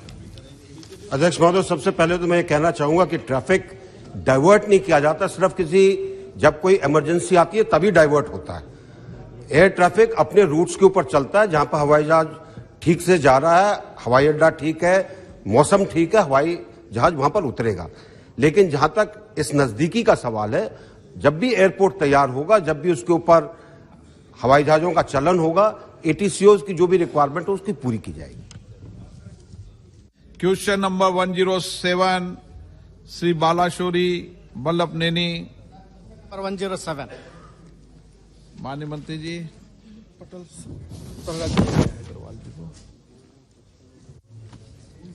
Sir, the allocation for education empowerment of minorities has come down in 2022 to 24. It came down from rupees 2,515 crores in the budget estimate of 2022-23 to rupees 1,689 crores in 2023-24. It means you are spending less money for education empowerment of minorities in 2023-24. Is it true? What is the reason for behind to reduce this much of amount? माननीय अध्यक्ष महोदय, सरकार ने कौशल विकास और उद्यमिता मंत्रालय, सामाजिक न्याय और अधिकारिता मंत्रालय एवं वस्त्र मंत्रालय, संस्कृति मंत्रालय, महिला एवं बाल विकास मंत्रालय और ग्रामीण विकास मंत्रालय की विभिन्न योजना के माध्यम से अल्पसंख्यक, विशेष रूप से आर्थिक रूप से कमजोर और सामाजिक के रूप क्रम विशेष अधिकारी प्राप्त वर्ग सहित हर वर्ग के कल्याण और उत्थान के लिए विभिन्न योजना को लागू किया। अल्पसंख्यक कार्यालय मंत्रालय केंद्रीय रूप से अधिसूचित 6 अल्पसंख्यक समुदाय के लिए सामाजिक, आर्थिक और शैक्षणिक सशक्तिकरण के लिए विशेष रूप से देश भर में विभिन्न योजनाओं को लागू करता है। पिछले 5 वर्ष के दौरान मंत्रालय द्वारा कार्यान्वित शिक्षण सशक्तिकरण योजना, मैट्रिक पूर्व छात्रवृत्ति योजना, मैट्रिक उत्तरोत्तर छात्रवृत्ति योजना, मैट्रिक संसाधन अतिरिक्त योजना, रोजगार का आर्थिक सशक्तिकरण योजना, प्रधानमंत्री पीएम आवास योजना, जैसे हम लोग अल्पसंख्यक को ऋण प्रदान करने हेतु राष्ट्रीय अल्पसंख्यक विकास एवं वित्त निगम NFDFC को नियुक्ति करते हैं। विशेष योजना जियो फारसी, भारत में फारसियों का आबादी में हो रही गिरावट को रोकने के हेतु योजना, कौमी वक्फ बोर्ड योजना। प्रश्नकाल समाप्त। मान्य, अब जवाब तो 1 घंटा बोलते 1 घंटा चलाता है क्या? मान्य सदस्यगण, मुझे कुछ विषयों पर स्थगन प्रस्ताव की सूचना प्राप्त हुई है। मैंने किसी भी स्थगन प्रस्ताव की सूचना अनुमति प्रदान नहीं की। सभा पटल पर रखे जाने वाले पत्र आइटम नंबर 2 श्री प्रहलाद सिंह पटेल। माननीय अध्यक्ष महोदय, आज की कार्यसूची में मेरे नाम के सामने उल्लिखित क्रम संख्या 2 पर उपस्थित कागजात को मैं सभा पटल पर रखता हूँ। Item number 3 Shri V K Singh ji. महोदय, आपकी अनुमति से मैं संशोधित कार्यसूची के क्रम संख्या 3 पर मेरे नाम के सामने उल्लिखित पत्रों को सदन के पटल पर रखता हूँ। आइटम नंबर 4 श्री कृष्णपाल जी। आदरणीय सभापति महोदय, मैं आपकी अनुमति से आज की संशोधित कार्यसूची में क्रम संख्या 4 पर मेरे नाम के सामने उल्लिखित दस्तावेज सदन के पटल पर रखता हूं। आइटम नंबर 5 श्री भानु प्रताप सिंह वर्मा जी। माननीय सभापति महोदय, आपकी अनुमति से आज की संशोधित कार्यसूची में क्रम संख्या 5 पर मेरे नाम के आगे उल्लिखित कागजात को सदन के पटल पर रखता हूं। आइटम नंबर 6 श्री अर्जुन मेघवाल जी। धन्यवाद चेयरमैन सर। मैं मेरे साथी श्री रामेश्वर तेली जी के नाम के आगे जो अंकित दस्तावेज है, जो आज की संशोधित कार्यसूची के क्रम संख्या 6 पर अंकित है, उनको आपकी अनुमति से सदन के पटल पर रखता हूं। धन्यवाद। आइटम नंबर 7 श्री कौशल किशोर जी। महोदय जी, आपकी अनुमति से मैं आज की पुनरीक्षित कार्यसूची में क्रम संख्या 7 पर मेरे नाम के समस्त सूचीबद्ध कागजातों की एक प्रति हिंदी व अंग्रेजी में सभा पटल पर रखता हूं। आइटम नंबर 8 श्री भगवंत खुबा जी। धन्यवाद महोदय, मैं आपके अनुमति से आज की संशोधित कार्यसूची के क्रमांक संख्या 8 पर मेरे नाम के समक्ष उल्लेखित कागजात सदन के पटल पर रखता हूं। आइटम नंबर 9 श्री प्रहलाद सिंह पटेल जी। माननीय सभापति महोदय, मेरे साथी श्री विश्वेश्वर टुडरी के नाम के आगे उल्लिखित दस्तावेज जो क्रम संख्या 9 पर है, मैं सभा पटल पर रखता हूँ। आइटम नंबर 10 श्री अर्जुन राम मेघवाल जी। धन्यवाद चेयरमैन सर। मैं आपकी अनुमति से मेरे सहयोगी साथी श्री शांतनु ठाकुर के नाम के आगे जो अंकित दस्तावेज है, जो क्रम संख्या 10 पर अंकित है, उनको सदन के पटल पर रखता हूँ। Item number 11 Shri Nihal Chand ji. धन्यवाद सभापति जी। मैं आज की संशोधित कार्यसूची में स्वास्थ्य एवं परिवार कल्याण को अपने नाम के आगे सुमुख एवं सूचीबद्ध प्राकलन समिति के प्रतिवेदन संख्या 21 और 22 हिंदी और अंग्रेजी के संस्करण को मैं प्रस्तुत करता हूं। Item number 12 Shri Nihal Chand ji. धन्यवाद सभापति जी। मैं आज की संशोधित सूची में मेरे नाम के सुमुख यथा संकेतित एस्टिमेट कमेटी की सिफारिशों पर सरकार द्वारा की गई कार्रवाई दर्शाने वाला विवरण के अंग्रेजी और हिंदी संस्करण को की प्रति मैं पटल पर रखने के लिए उपस्थित हुआ हूँ। आइटम नंबर 13 श्री राम शिरोमणि वर्मा जी। सभापति महोदय, मैं आज के कार्यसूची पत्र में क्रम संख्या 13 पर मेरे नाम के समक्ष यथा सूचीबद्ध सभा की बैठकों से सदस्यों की अनुपस्थिति संबंधी समिति का 9वां प्रतिवेदन हिंदी और अंग्रेजी संस्करण में प्रस्तुत करता हूं। धन्यवाद। Item number 14 Shri Khagen Murmu ji. Thank you, sir. With your kind permission, I beg to present the 79th, 80th, 81st and 82nd reports, Hindi and English versions of the Committee on Government Assurances as listed against my name at serial number 14 in today's order paper. Item number 15, Shri Pratap Rao Jadhav ji. Ji. Sir, I wish to present the 37, 38, 39, 40th, 41st and 42nd report, Hindi and English version of the Standing Committee of Communication Information Technology as listed by my name. Shri Sanjay Seth ji ne kiya. Item number 16, Shri Kaushal Kishore ji. सभापति महोदय जी, मैं श्री ब्रिजेंद्र सिंह संसद सदस्य द्वारा अमृत योजना के अंतर्गत लक्ष्य के संबंध में पूछे गए तारांकित प्रश्न संख्या 5 के दिनांक 2/2/2023 को दिए गए उत्तर में शुद्धि करने के बारे में अपना वक्तव्य अंग्रेजी तथा हिंदी में सभा पटल पर रखता हूं। माननीय सदस्यगण, नियम 377 के अधीन मामले, जिन माननीय सदस्यों के 377 के अधीन मामले स्वीकृत हुए हैं वो कृपया अपने विषय को सभा पटल पर प्रस्तुत करने का कष्ट करें। आइटम नंबर 18 केंद्रीय बजट पर चर्चा, Shri मरगनी Bharat ji.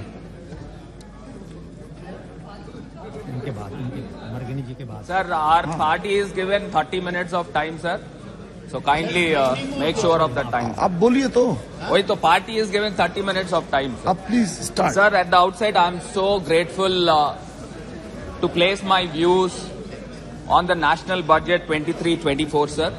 Sir, despite of the precarious situation globally, aftermath of pandemic and the war between the Ukraine and Russia, the finance minister managed to bring down, even though all the things, the global economic turmoil has been happening, the finance minister managed to bring down the fiscal deficit from 10 to 5.9%, sir, and the growth rate is around hovering around 6 to 7%. But how far the vision and the dream of the Honorable Prime Minister's $5 trillion economy can be achieved, sir? Sir, of course, we do understand. माननीय सदस्यगण कृपया बातचीत बंद करें। No murmuring please, please. Sir, we do understand that Honorable Finance Minister made her budget very balancing, sir. Sir, the 10 lakh crores of capital expenditure, which is coming around 3.3% of GDP. And there is a feel-good factor among the middle class through direct taxes, sir. And at the same time, if the government of India would have slashed down the cylinder price, the gas cylinder LPG price, they would have managed to gain a lot of attraction from the women voters, sir. But perhaps they missed that electoral gamble, I guess. Sir, primarily I have my own reservation when it comes to my state of Andhra Pradesh, where my state was unscientifically bifurcated and the injustice is made to my state many more times. I have represented in this house itself, and I wanted to reiterate to this government. Sir, the people of Andhra Pradesh, it is deeply bothering why this is the 9th consecutive year for the budget, sir.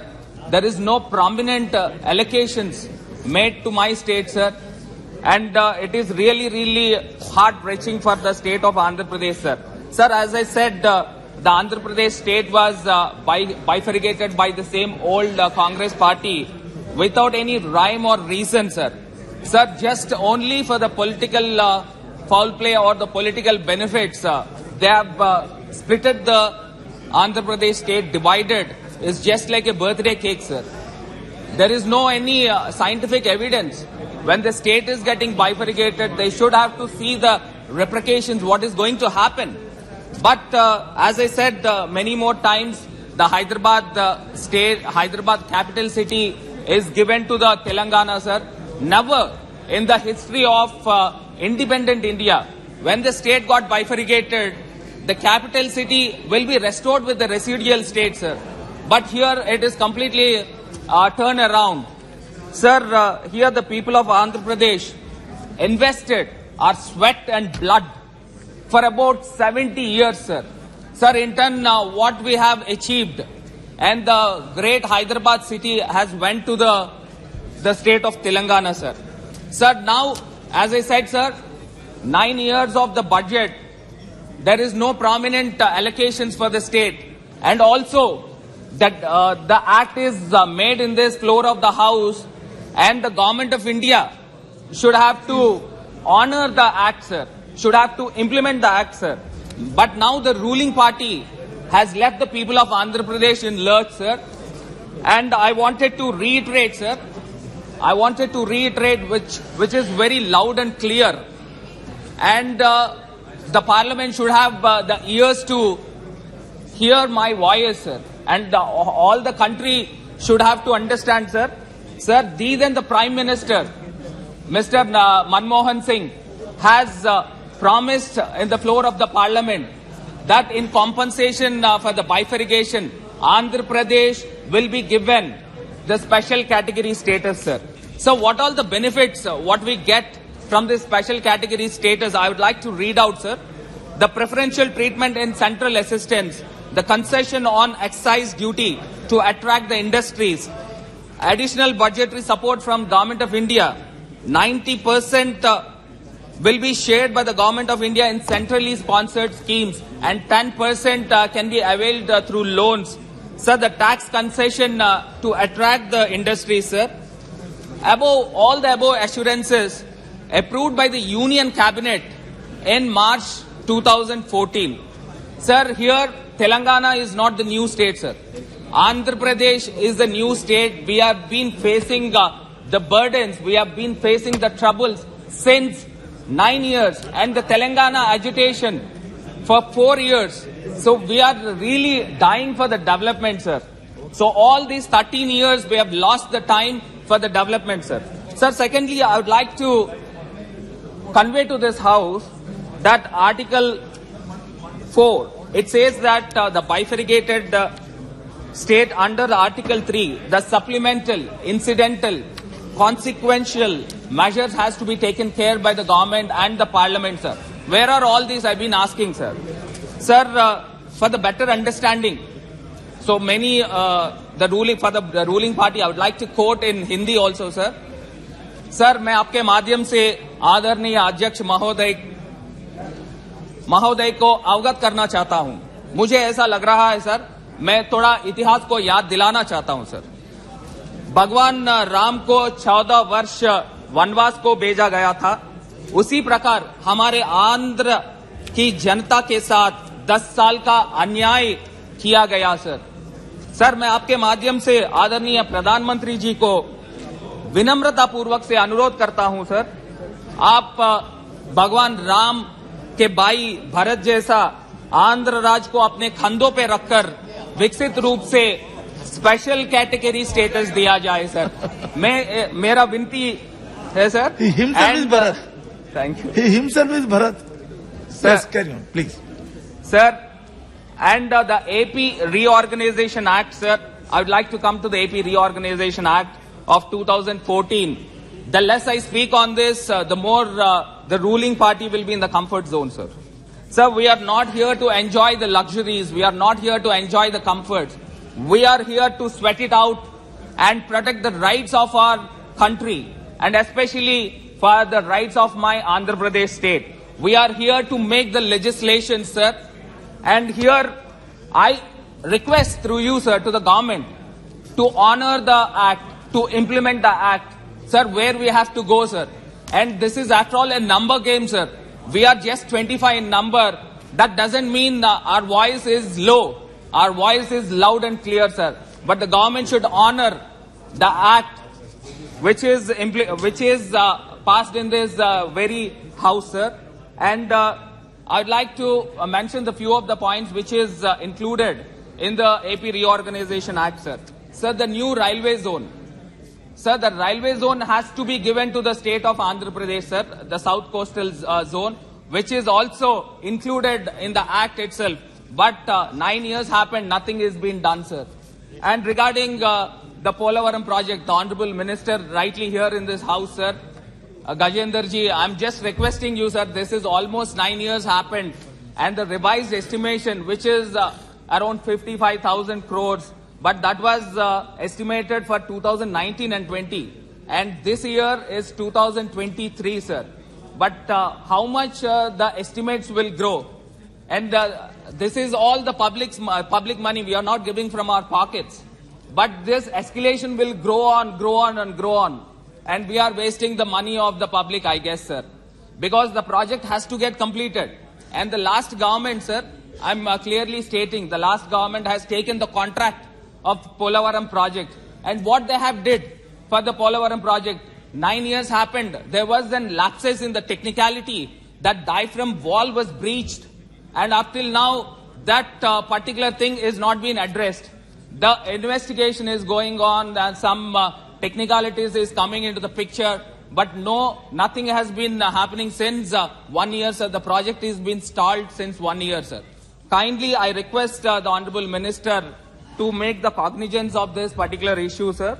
And regarding the major port, sir, I've been talking about the major port, about Dugirajupatnam port, sir, which is included in the act. It is clearly stating that in the year 2018, the first phase of the port works has to be get completed. But nothing has been started up till now. Why is this stepmotherly treatment to Andhra Pradesh, sir? Sir, due to some technicalities that they have shifted to Ramayapatnam port, but still the works has to be get started, sir. And regarding the Kadapa steel plant, and our voice, sir, the Kadapa steel plant, always the Honorable Chief Minister comes to the Prime Minister and the Honorable Home Minister. We've been asking for the funds for the allocation of Kadapa steel plant also, sir. And we talk about the major rail projects, sir, especially the metro projects for Visakhapatnam and Vijayawada. So what happened to all these projects, sir? How can we compete with Bombay? How can we compete with Bangalore, Hyderabad and Chennai, sir? Sir, we are having the biggest cities is like Visakhapatnam and Vijayawada, sir. And of course, my constituency, Rajahmundry also. So I request through you to the Honorable Minister and the government to sanction the railway project, the metro railway projects to Andhra Pradesh, sir. Sir, coming to the Greenfield crude oil refinery and petrochemical complex, this is also mandated to establish in Andhra Pradesh, sir. Sir, as we all know, perhaps the country must be knowing about the KG Basin. The KG Basin is located in the area of East and West Godavari's and the Krishna district, sir. Sir, you are taking out the oil and diverting to the Gujarat or any other places. So why can't we have the petrochemical complexes in the state of Andhra Pradesh? And how much the cost effective is been happening to the country? But the government of India, for erecting these petrochemical complexes, the government of India is asking for the viability gap funding, which was not mandated in the act, sir. Sir, I would like to reiterate to this house, why not the petrochemical factories, complexes are there at Daheja in Gujarat and Pardeep in Odisha. Did you ask for this viability gap fund in that particular area, sir? Perhaps I don't think you have asked for the viability gap funding. Therefore, I request the Honorable Finance Minister to allocate funds for this petrochemical complexes, sir. Sir, coming to the national picture as a whole, I appreciate the Honorable Finance Minister for delivering expansive budget amid the global economic turmoil, sir.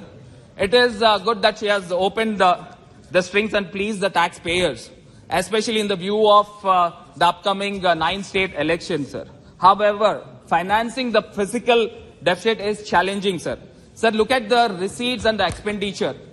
So where the government of India could manage to get 17.5 lakh crores, sir. It is a fiscal deficit, sir. It is very challenging. Sir, the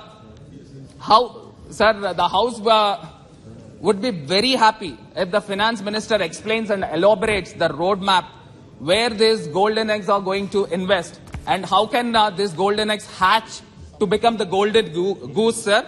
Sir, my suggestions here to the government is primarily, apparently, we need to understand our strengths, sir. Sir, our Honorable Prime Minister always says, buy local, Atmanirbhar Bharat. Sir, we all know that the government, how come the public uses this nationalism? So we are talking about the Atmanirbhar Bharat, sir. But the government should show the sources to portray this nationalism, sir. Sir, in this context, I would like to give a suggestion. This is open the local marts for the groceries, for everything, sir. Open the local marts. Name it as a Bharat Mart or whatever it is. But this local marts has to open across the country in small villages also, from the length and breadth of the country, sir. And the only products which is available in that local mart should be made in India. And the local promotion should be happened, sir. In turn, the government should encourage with incentives. The government should encourage with the tax benefits, sir. So definitely, I think this model will completely will achieve the dream of the Prime Minister, sir.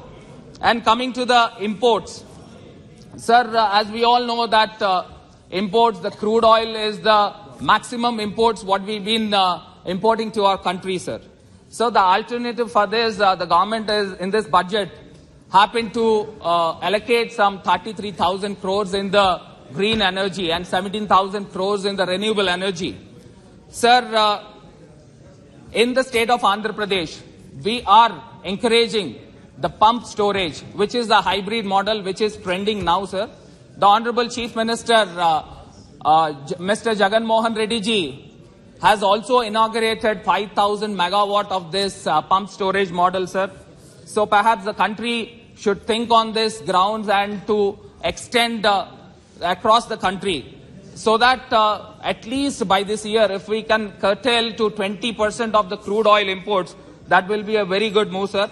And the second, the biggest imports, what we import is very lucrative gold, sir. So I wanted to be very clear. So whether I could speak this, whether I could announce this, but still I'm going forward, sir. Sir, increase of the export duty in the gold. However, apparently the number 2 gold, which comes from the borders or which comes from some other countries, and the currency which is lying, the 2,000 rupees notes, which is lying with the big tycoons, will come into the circulation, sir, and allow it. And after coming all these 2,000 notes into the circulation and curtail and seize the routes of smuggling, sir. This is a win-win situation, sir. Almost, I think after the demonetization, we hardly see the 2,000 rupees notes now, sir. Sir, it is laudable that Government of India has done outstanding works in terms of road networking, sir. I should appreciate Nitin Gadkari ji for this. He also visited my constituency. And from this past 9 years, the Government of India is doing a phenomenal job in terms of the road networking, sir. Sir, the industrial corridors, sir. So the government has to be very aggressive in promoting the industrial corridors from north to south and east to west, sir. Sir, here I would like to quote Swami Vivekananda ji. As rightly said, sir, youth is the foundation of the country. And they are the great asset to any nation, sir. They are full of energy, enthusiasm, and innovative ideas, sir. Sir, he called channelizing the energy into the right direction. They can drive the country on the path of progress. Sir, the youth in the country is the great asset for India, sir. Almost 50% of the population is youth, sir. Sir, likewise, in this house also, we are not less than 70 to 80 members of youth parliamentarians, sir. Sir, my request here is to create a parliamentarian groups and send them across the globe, sir, for the study tours along with the scientific researchers, sir. Sir, we are ready for the nation building, sir. Sir, I would like to mention Taiwan is very famous in manufacturing semiconductors. It almost produces 50% of the global demand. Why not India, sir? Why not India? And I'd like to quote the Singapore, sir. Singapore is famous in electronics, logistics, transportation, and even biomedicines. Why not India, sir? Sir, the floriculture, agriculture, and the horticulture. So why can't the government will come up with the latest technology, sir? And when it comes to the floriculture, Amsterdam and Vietnam and Thailand is doing very well in terms of the agriculture and the horticulture, sir. The electronics in Japan. And why not all this in India? So we are not short of any competence, sir. We can move the world.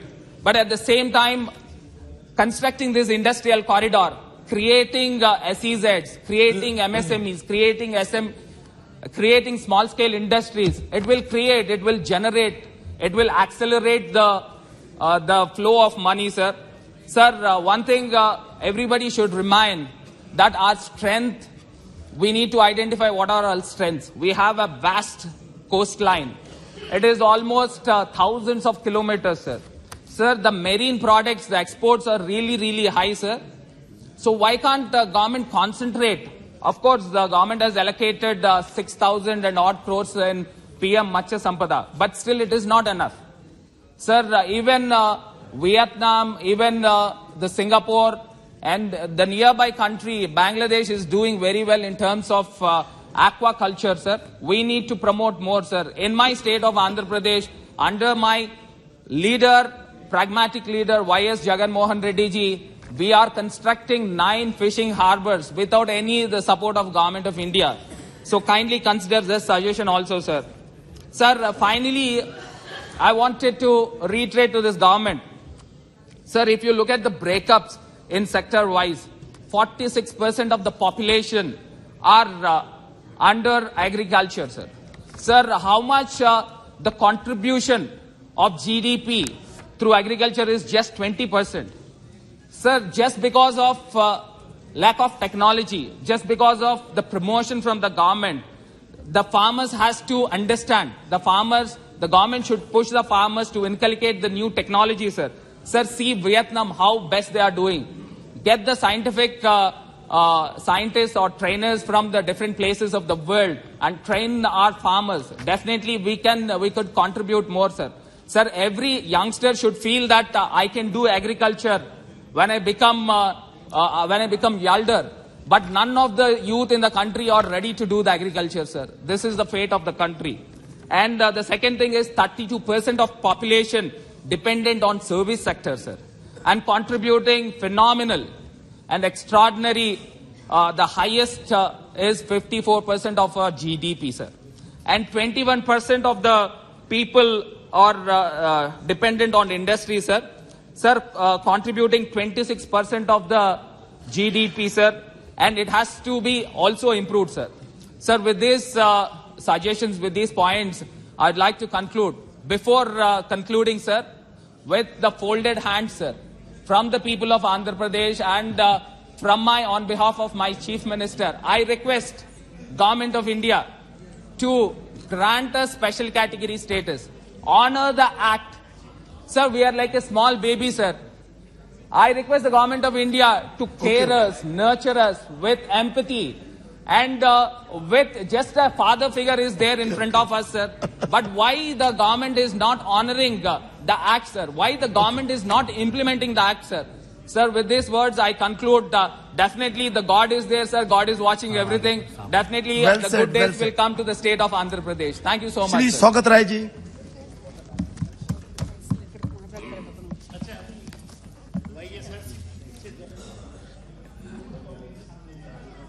Shaukat Rai ji अच्छा नहीं बोलना चाहते क्या? Sir, I rise to speak on the budget discussions.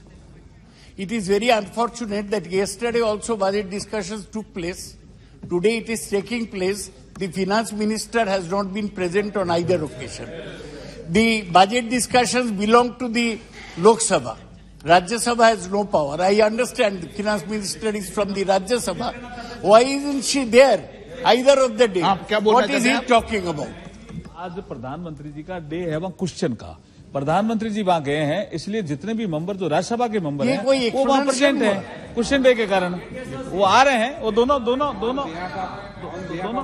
आप ये बताओ वित्त मंत्री जी बैठे हैं ये मत कहो जवाब behalf of finance minister I am sitting here she is in Rajya Sabha honorable prime minister is there includes in the minister नहीं रहते हैं दूसरी बात है sir the other minister railway minister whose budget also comes up on this he is also not there. These are all big people. They don't care. Otherwise, Lok Sabha has full power as far as budgets are concerned. दोनों नहीं है ये मजाक है क्या? सारे मंत्रालय का बजट इस बजट में आता है सर. नहीं. Railway minister should be present to listen to our objections. Sir, I speak on the budget discussion. Before I go to my main demands, I want to mention 2 points regarding our state of West Bengal. The West Bengal has been deprived of its share of NREGS funds. 7,300 crores are spending from the center. Along with Sudip Bandyopadhyay, we all went and met the rural development minister. Our local minister went and met him. He said everything is all right. Still money is not being released. He also belonged to a rural area. Just imagine the situation in the rural economy. If total NREGS funds are stopped, people will be starving. And this is... Since 6 months. माननीय सदस्य, या तो आप गोली को रख दो जो हाथ में गोली फाड़ी है ना आपने. नहीं ये तो हाँ एलेक्स है. एलेक्स है. ठीक रखने. गला ठीक रखने. पानी देता हूं आपको ना, गर्म पानी. प्रधानमंत्री जी के तरह वो तो पानी पीते हैं, मैं एलेक्स खाता हूं. गर्म पानी. हाँ. ऐसे गैलेक्स खाना, गोली खाना सदन में अलाउ नहीं है. सर मैं this is for the health, sir. For health.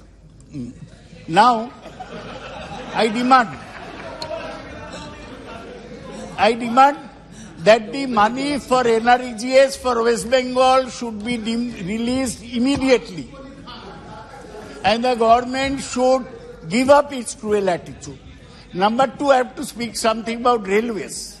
The finance minister made a big hue and cry that he has given 11,000 crores to West Bengal for unfinished projects. But nothing is finishing. He will earn name as a railway minister who's very smart. He is starting Vande Bharat trains so that PM can go and inaugurate. These have no long-term benefits. And in West Calcutta metro system, he is inaugurating truncated lines. That is, there is a line from Behala to Bibadibag. He goes 1/3 and inaugurates up to Joka to Taratala. So I demand that whatever railway projects he is doing, let him complete them instead of inaugurating truncated lines. Sir, I wanted to speak on the budget. Nirmala Sitharaman herself called her budget beautifully balanced. I have never heard a finance minister praise her own budget. She is saying India said to be $5 trillion economy, budget beautifully balanced. I'll talk about the balance later. But it's unfortunate that the finance minister budget speech does not mention the words unemployment, poverty, inequality, inflation, or equity anywhere in the speech. So even if it is beautifully balanced, it is that of an accountant. This budget has no vision about the future, and it is not futuristic but opportunistic, anti-people and anti-poor. This is what Mamata Banerjee said about the budget. Sir, unfortunately, as soon as the finance minister presented his budget, the next day an avalanche took place. Avalanche of what? Hindenburg research report. One short-selling firm from America, they released a report about a company in India. I will not name the name. Sir, when we were small, after sunset, we could not use the word sap. My mother used to say, don't say sap, say lata, lata. So now, there is a new word. We cannot mention somebody's name. We have to a company, this company. But this company is everything. We can't mention the name. Just like my mother told me when I was young, living in a village. Snake we could not mention. If 353 nowhere permit you, then you can't mention it.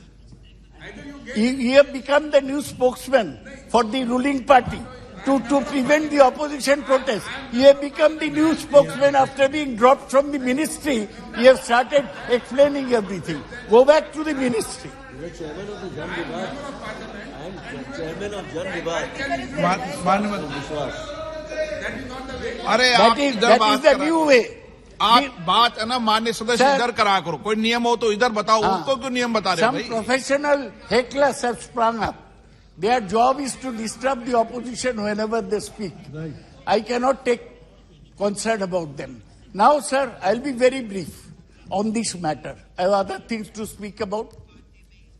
The Hindenburg research report said that a certain company did round-tripping of its finances, and they bought up assets in India after round-tripping them from abroad. After that, an avalanche. You know, in the snowy areas, the ice comes down. The ice came down on this company's shares. In 3 days, it lost 10 lakh crores of rupees. Now, if ये कौन सी company आप लोग बताओ इसका नाम तो नहीं किया जाए साफ है तो अरे हमारा कोई डर नहीं है अदानी बोलने से ये लोग बोलेगा काट दीजिए उनका नाम नहीं करना चाहिए ये साफ है तो sir I have a simple demand before the finance minister. She has got the SEBI under it. If a company has done round tripping, it is the job of SEBI to look into it. I demand that she ask the SEBI to inquire into fallen shares of this certain company. Also, the Enforcement Directorate, ED, matter of fear for the opposition, is also under the finance minister. They are investigating each and every opposition politician. Why the ED is not investigating the affairs of this company? Because he is not in opposition. He is not in opposition. He is not in opposition. Yes, very right. Lalanji is first-class leader from Bihar, president of the JDU. He is supporting me, and I thank him for the same. So now, I'll call this budget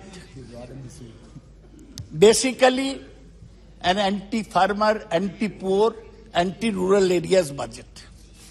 You know what they have done? They have reduced allocation for MG NREGA. क्या है? क्या? तुम्हारा divorce हो गया? आप माननीय सदस्य disturb अच्छा ठीक है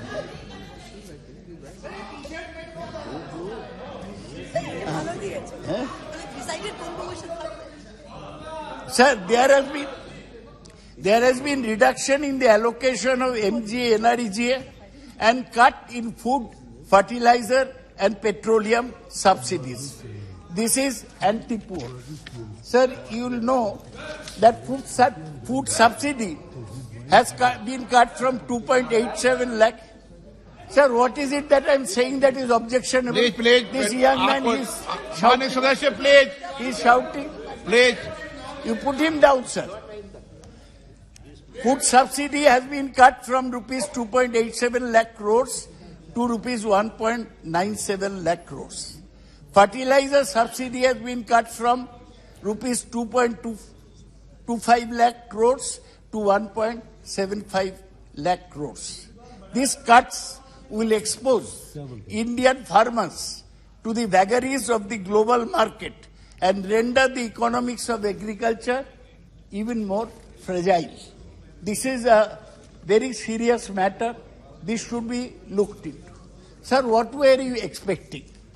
I was actually originally thinking of praising the finance minister because she has called herself the budget is beautifully balanced. So I thought that yes, it's balanced, but his balance is that of an accountant. You know, in the finance ministry, there is a deputy secretary who tallies the budget and he ultimately balances both sides. The finance minister has done just that.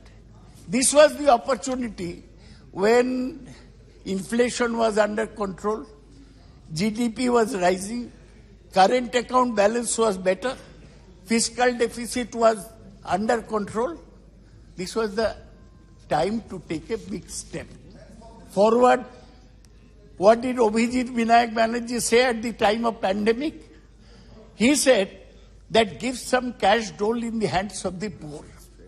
The budget does not mention anywhere the word migrant labor, who were the biggest Achilles heel of the Indian economy. People walking hundreds of miles to their destination when the pandemic broke. They have not been mentioned. The top economists of the world wanted them to be given some cash dole, some money. The finance minister did not.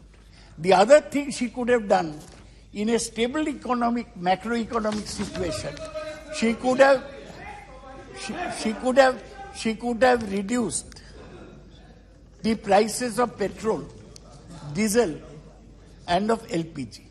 Because if you have a little financial space, that is the time to give relief to the common man. She did not do this because she had to balance the budget beautifully. So this budget ultimately turned out to be what? Anti-poor. Anti-poor people. So that is the budget. So now you are talking about digital India. Now digital India is all right. But sir, you must be knowing that technology takes away jobs. Today, all the big tech companies like Microsoft, Meta, Amazon, they are all retrenching people. They are called pink slips in America because technology always relentlessly takes away jobs. So to talk about digital India, Industrial Revolution 4.0, artificial intelligence, 3 centers will not solve India's problem. India's basic problems are poverty, destitution, migrant labor, and of course unemployment. The employment has not been addressed at all. The finance minister will come and say, see, I have increased so much in capex. Capex is what? Capital expenditure. How much she has given? 10 lakh crores. Very big sum. But does the capex get translated into projects anywhere? No. You give the money today, the project will take another 1 year, 2 years to start. What happens in the meantime? And when you are building infrastructure projects, the main problem is that they take lot of time. Some people get employment during construction. But after construction is over, they lose the jobs. So you are taking India towards a jobless future. From a very favorable situation, you are taking India to a jobless future, Berojgar. I see Mr. Gajendra Singh Shekhawat doing namaskar to me. I like that. He is the favored child. Oh, he did namaskar to you. And Navneet must have been. That would be only more proper. Sir, there are only 2 favored children. Who are favored children? One is this Jal Jeevan Mission. Jal Jeevan Mission. They have got 70,000 crores. And the other is PM Awas Yojana. They have got 79,000 crores. But NREGA has received a cut. So if you develop only 2 projects, that will be enough to alleviate India's problems. I do not think so. I think you are making a mistake.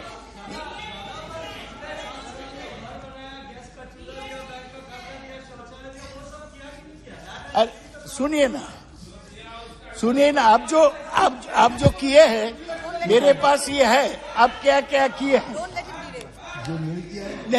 जो नहीं किया है वो बोलना मेरा काम है, जो किया है वो बोलना आपका काम है, जो बोला है सुनो। हाँ दादा, आप इतने वरिष्ठ सदस्य हैं, आज सुप्रिया जी से गाइड हो रही हैं क्या? सब मेरे अच्छे दोस्त हैं। ये समझते हैं बुढ़ा आदमी बोल रहा है, इसको मदद किया जाए, ये सब लोग मदद कर रहे हैं। जो किया वो बोलना आपका काम है, जो नहीं किया वो मेरा काम। सर तुम पूरा पागल है, तुम बैठ जाओ, तुम्हारे बीबी भाग गया, तुम पूरा पागल है। ये हटा दिया। माननीय स्पीकर साहब, दादा को नवनीत जी ने नमस्ते नहीं किया, इसलिए उन्होंने सुप्रिया जी का सहारा ले लिया। Sir the other thing is, do you remember, ये प्राइम मिनिस्टर ने प्रॉमिस किया फार्मर्स इनकम 2022 में दोगुना हो जाएगा। आपको कोटा में भी तो फार्मर है, उनका इनकम दोगुना हुआ? नहीं हुआ। Sir they promise that by 2020 everybody will have a house, everybody। कहाँ सब लोग का घर हुआ? आप बोलते हैं प्राइम मिनिस्टर स्वरोजगार योजना, उसमें सब लोग का घर मिल जाएगा, घर नहीं मिला। सर ये जुमला का सरकार है, एक साल एक सवाल उठाते हैं, एक साल। अच्छा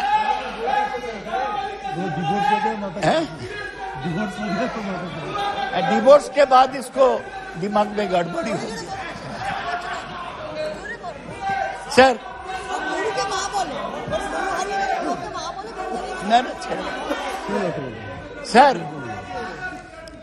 सर इसको तार कट गया, कुछ पर्सनल प्रॉब्लम है, इसको तार कट गया। Sir last year they made a promise asset monetization pipeline that they will get money out of the एक सेकंड। माननीय सदस्य, आप वरिष्ठ हैं, किसी भी माननीय सदस्य के लिए इस तरीके की भाषा का उपयोग मत करो। आपको वो करेंगे तो उनको भी इसी भाषा में कहूंगा। उनका कोई रिकॉर्ड में नहीं जा रहा है, उनका रिकॉर्ड में नहीं जा रहा है। नहीं रोक नहीं, मैंने कह दिया उनको, बैठ जाइए, आप बोलिए। आपको नहीं अलाउ किया मैंने। Last year they spoke of, please they spoke about asset monetisation pipeline.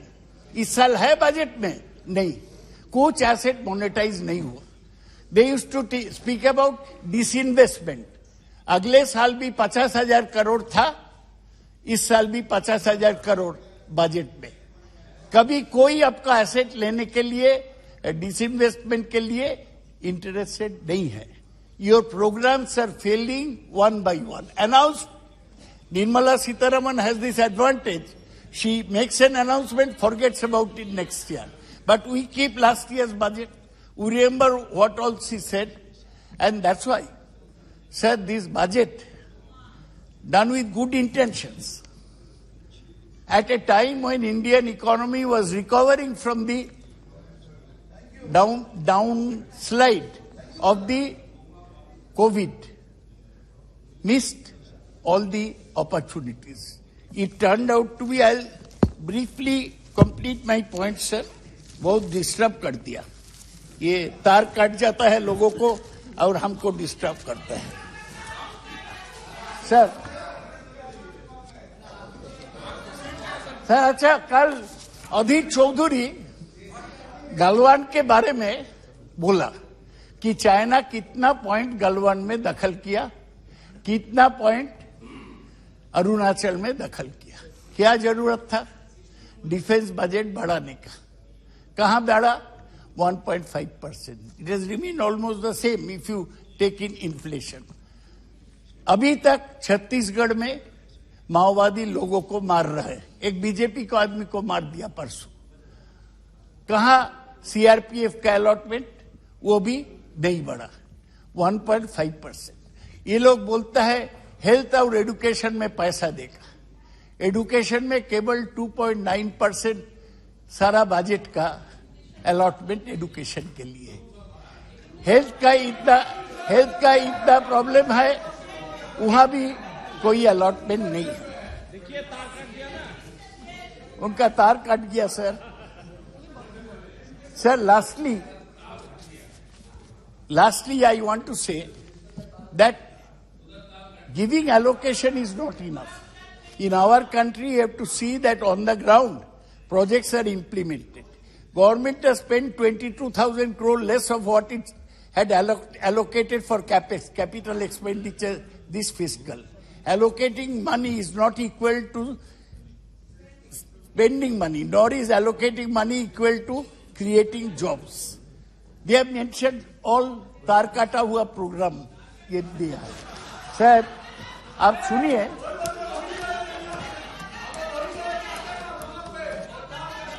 Sir आप सुनिए, कुछ प्रोजेक्ट का मेंशन किया, यहाँ कुछ प्रोजेक्ट का मेंशन किया। आप ये प्रोजेक्ट, इसमें एक पैसा भी नहीं दिया गया सर। क्या भाई, क्या प्लीज मानिए।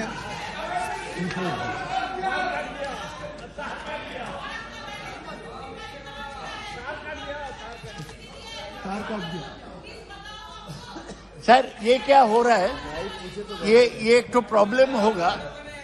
अभी भी हमारी इकोनॉमी में private investment and equity and FDI, they constitute 40%. Since last year, FDI is escaping from the economy. You find out how much FDI money has gone out. Private investment is being squeezed out because the government is doing huge borrowings. So the private sector is not being able to mop up resources. So this point that I'm giving everything to capex, I'm creating a deficit financing, that creates a problem. ये देखिए announcement किया कुछ project का, agriculture accelerator fund, PM प्रणाम, गोबर धन, खेती, natural खेती, बायो इनपुट, मिष्टी, ये मैंग्रोव के लिए है, अच्छा है, अमृत धरोहर, इवन मिलेट्स। सर एक पैसा भी अलॉट नहीं किया, केवल फिनेंस मिनिस्टर ये बजट स्पीच में अनाउंसमेंट किया, बजट पेपर्स में इसका कोई मेंशन नहीं है। पीएम प्रणाम, agriculture accelerator fund, Govardhan, natural खेती। और ये नेचुरल खेती क्या होता है सर, इसका कोई, आप गोवर्धन के पक्ष में हैं कि गोवर्धन, बिल्कुल गोवर्धन योजना इज अ पार्ट ऑफ स्वच्छ भारत मिशन, और उसके लिए जो है 7,000 करोड़ रुपए का एलोकेशन नहीं, you show me the budget paper, I am carrying all the budget paper, आप दिखाओ उसको कहाँ allocation, I am carrying the budget paper, show this are all announcements without any meaning. So this is all cheating, fudgling, befuddling. हाँ, ये सब Valentine's Day present है। Sir lastly I want to say that आप देखिए, एक तो budget paper में एक तो अच्छा पिक्चर है, हमारा रुपया कहाँ से आता है। हमारा रुपया income tax 15%, excise duty 7%, corporation tax 15%, GST 17%। तो आप इनकम टैक्स आप छूट दिया, कितना, 0.1%, 38,000 करोड़ रुपया हमारा इनकम टैक्स। टोटल हमारा कलेक्शन जो है 25 लाख करोड़, उसका 1% है, ये कोई छूट नहीं है। और आप क्यों बड़े लोगों को सरचार्ज पर छूट दिया, वो देना नहीं चाहिए था, गलत किया। ये बजट इज टिंकरिंग, एक गवर्नमेंट 2 साल पहले एक अटल टिंकरिंग लैब शुरू किया, उसमें थोड़ा सा इधर उधर करता है। ये भी बजट इकोनॉमी को लेकर टिंकरिंग किया। और देखिए, डिफेंस इज ओनली 8%, सब्सिडीज कम करके 7% कर दिया, स्टेट शेयर 18%। एक ही अच्छा काम हुआ, 50 साल के लिए स्टेट्स को 1 लाख करोड़ रुपया लोन दिया बिना इंटरेस्ट में। अच्छा है। स्टेट को 3.5% फिस्कल डेफिसिट अलाउ किया, ठीक है। लेकिन ये है समय जब इंडियन इकोनॉमी स्टेबल है। यही समय था to make a frontal attack on poverty, unemployment. Economy अगर स्टेबल है तो आप गरीबों के हाथ में पैसा पहुंचाओ, अपना दल भी स्ट्रांग होगा। आप भी करो अनुप्रिया जी, ये उसका ये मत रहो। पैसा सर, ये जो क्रोनी कैपिटलिस्ट है ये देश को लूटेगा, ये कुछ नहीं करेगा सर। आप और हमको गरीब के साथ रह के लड़ाई लड़ना है, और इसलिए मैं ये बजट प्रस्ताव को समर्थन नहीं पा रहा हूं। मैं फिर मांग करता हूं कि पश्चिम बंगाल का एनआरईजीए का रुपया अभी देना चाहिए, और पश्चिम बंगाल में पीएम आवास योजना के रुपया अभी देना चाहिए, और रेलवे मिनिस्टर कलकत्ता जाए और हमारा कंप्लीटेड प्रोजेक्ट को इनागुरेट करे। मैं बहुत आभारी हूं कि आप धीरज के साथ मेरे भाषण सुने। मैं आपको नमस्कार। श्री रंगप्पा बढ़ने, किसको बुलाना है? माननीय अध्यक्ष महोदय, मैं मेरी पार्टी के तरफ से यशस्वी प्रधानमंत्री जी नरेंद्र मोदी जी के नेतृत्व में वित्त मंत्री ने जो बजट पेश किया है उस पर मेरी बात रख रहा हूं। यह बजट भारत की आजादी के 75 साल होने पर अमृत काल का पहला बजट है। यह बजट महत्वाकांक्षी और समावेशिता पर केंद्रित है, जहां विकास का लाभ किसानों, महिलाओं, बच्चों, अनुसूचित जाति, अनुसूचित जमाती यदि सभी नागरिकों को तक पहुंचेगा। माननीय अध्यक्ष महोदय, माननीय प्रधानमंत्री नरेंद्र मोदी जी के नेतृत्व में एनडीए सरकार ने लक्षित लाभों के सार्वभौमिकरण के साथ ही कई योजना और प्रभावी ढंग से लागू किए योजना का परिणाम स्वरूप सामाजिक यह बजट है। जैसे कि स्वच्छ भारत मिशन के तहत 11.7 करोड़ घरेलू टॉयलेट का निर्माण किया गया है। आज दुनिया में भारत को एक उज्जवल सितारे के रूप में मान्यता दी है। इसका श्रेय माननीय प्रधानमंत्री को जाता है। माननीय अध्यक्ष जी, खाद्य सुरक्षा के प्रति अपनी प्रतिबद्धता को बढ़ाने के लिए सरकार पीएम गरीब कल्याण अन्न योजना के तहत सभी अंत्योदय को प्राथमिकता दी है और परिवारों को 1 वर्ष के लिए मुफ्त अनाज देने का फैसला किया है, जिसका 2 लाख करोड़ पूरा खर्च केंद्र सरकार करेगी। यह गरीबों के हित के लिए उठाया एक क्रांतिकारी कदम है। अध्यक्ष जी, इस बजट में प्रधानमंत्री आवास योजना के लिए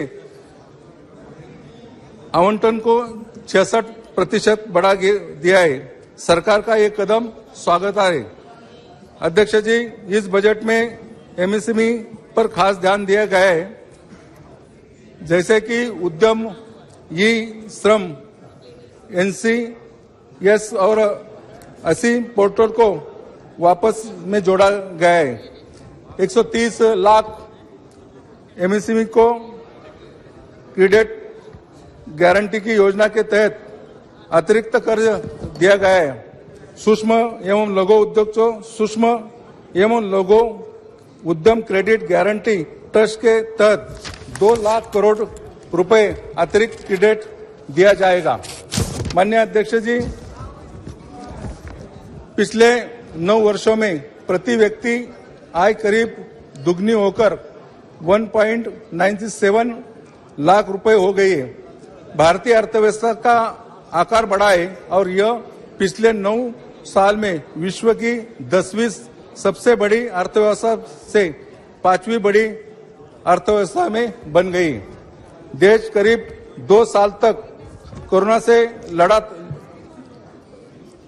देश करीब 2 साल कोरोना से लड़ा था, लेकिन मोदी सरकार ने देश के आम आदमी के हित में क्यों ध्यान देते हुए जनहित के फैसले लिए और इनका लाभ देश के सभी जनता को हुआ है। आज देश दिन तक 102 करोड़ लोगों को लक्षित किए हुए कोविड विरोधी टीकाकरण का आंकड़ा 220 करोड़ से पार हुआ है। इसके लिए सरकार ने स्वास्थ्य सेवाओं के जुड़े लोगों को बधाई देना चाहिए। पीएम सम्मान किसान निधि के तहत 11.4 करोड़ किसानों को 2.2 लाख करोड़ रुपए नगद हस्तांतरण किया है। देश का किसान सभी और खुशहाल हुए। माननीय मोदी सरकार को धन्यवाद देना चाहता हूं। दूसरी बात मैं ये कहना चाहता हूं, जल जीवन मिशन के तहत करीबन 70,000 करोड़ सभी राज्यों को दिया है। जल जीवन मिशन के तहत ग्रामीण इलाके में पानी की योजना होते हुए कई सारे ग्रामीण इलाकों को इसका लाभ पहुंचा है। माननीय अध्यक्ष महोदय, इस बजट में पीएम गति शक्ति को बढ़ाने देने वाली 7 कारक सड़क, रेल मार्ग, हवाई मार्ग, विमानपत्तन, माल परिवहन, जल मार्ग, लॉजिस्टिक, ये इस पर ध्यान दिया गया है। अध्यक्ष जी, पीएम गति शक्ति मास्टर प्लान के दायरे में आर्थिक बदलाव के सभी 7 कारक निर्माण, बहुपक्षीय कन्वर्टिंग और लॉजिस्टिक के दायरे में आए। राष्ट्रीय अवचरण पाइप लाइन में 7 कारकों की जुड़े इस परियोजना का लाभ सब देशवासियों को हो जाएगा।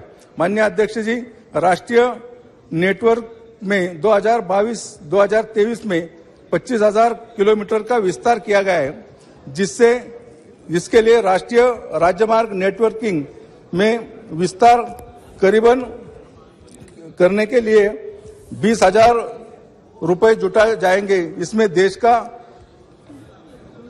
चौमुखी विकास होगा। अध्यक्ष जी, एक समय इस देश में आधारभूत सुविधाओं में कमी होती थी।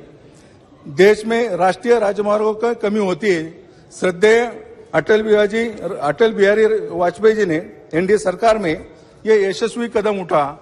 इसके बाद माननीय प्रधानमंत्री नरेंद्र मोदी जी ने इस निर्माण में गति दी और माननीय नितिन जी गडकरी के नेतृत्व में आज देश में सीमाओं तक वर्ल्ड क्लास सड़कों का निर्माण हुआ है। एक समय था कि देश में सीमाओं पर सड़क का निर्माण नहीं था। आज यह सरकार द्वारा यह मानांकन बढ़ा है। माननीय अध्यक्ष महोदय, पिछले 8 वर्षों में राष्ट्रीय महामार्गों की लंबाई में करीब 50% वृद्धि हुई है। अप्रैल 2014 में राजमार्ग की लंबाई 91.287 किलोमीटर बढ़कर 2021-22 में 1,40,995 किलोमीटर हो गई। कुल बजटीय करीबन 5.5 गुना वृद्धि हुई है। आज भारतीय राजमार्गों की चर्चा दुनिया भर में हो रही है। यह सिर्फ मोदी जी के नेतृत्व में ये माननीय नितिन जी गडकरी ने ये करके दिखाया।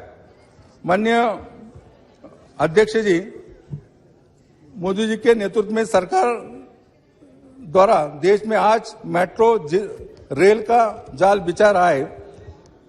यह बजट में पिछले बजट की तुलना में अधिक राशि का प्रावधान किया है।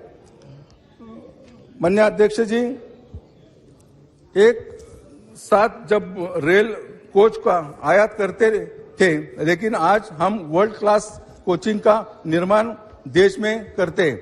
अध्यक्ष जी, मोदी के नेतृत्व में देश अगले 3 साल के दौरान 400 उत्कृष्ट वंदे भारत रेलगाड़ियों का निर्माण देश में करेगी। साथ ही अगले 3 साल के दौरान नई मल्टी मॉडल लॉजिस्टिक के लिए 100 पीएम गतिशक्ति कार्गो टर्मिनल विकसित किए जाएगी।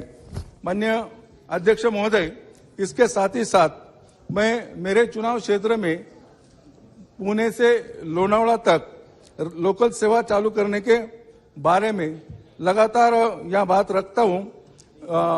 केंद्र सरकार द्वारा इसमें जल्दी से जल्दी अगर सहायता देगी तो निश्चित रूप से यह मार्ग भी बनेगा। दूसरा, कर्जत से पनवेल और पनवेल से उरण तक का मार्ग धीमे गति से चल रहा है, तो ये मार्ग पर रेल विभाग द्वारा ध्यान देने की आवश्यकता है। माननीय अध्यक्ष जी, मैं आपके माध्यम से केंद्र सरकार का ध्यान कुछ जरूरी मुद्दे पर आकर्षित करना चाहता हूं।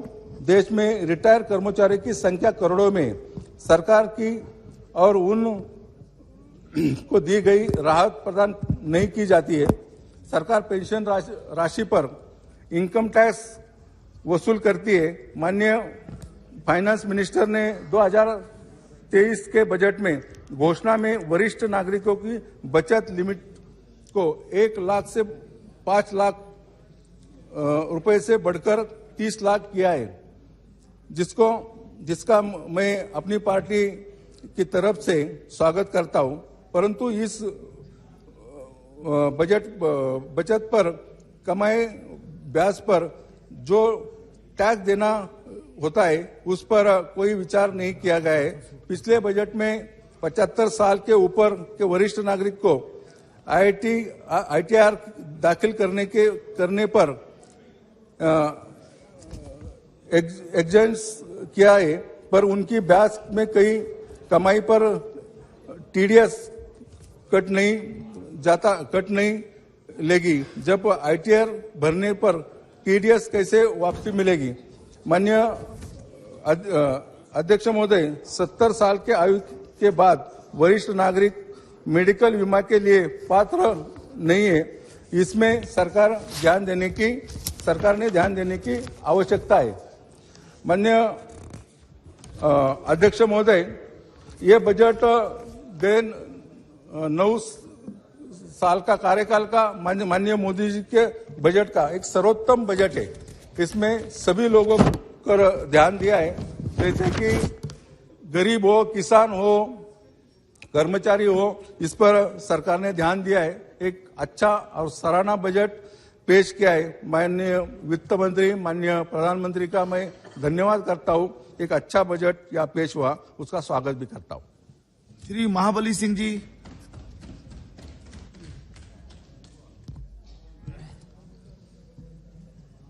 सभापति महोदय,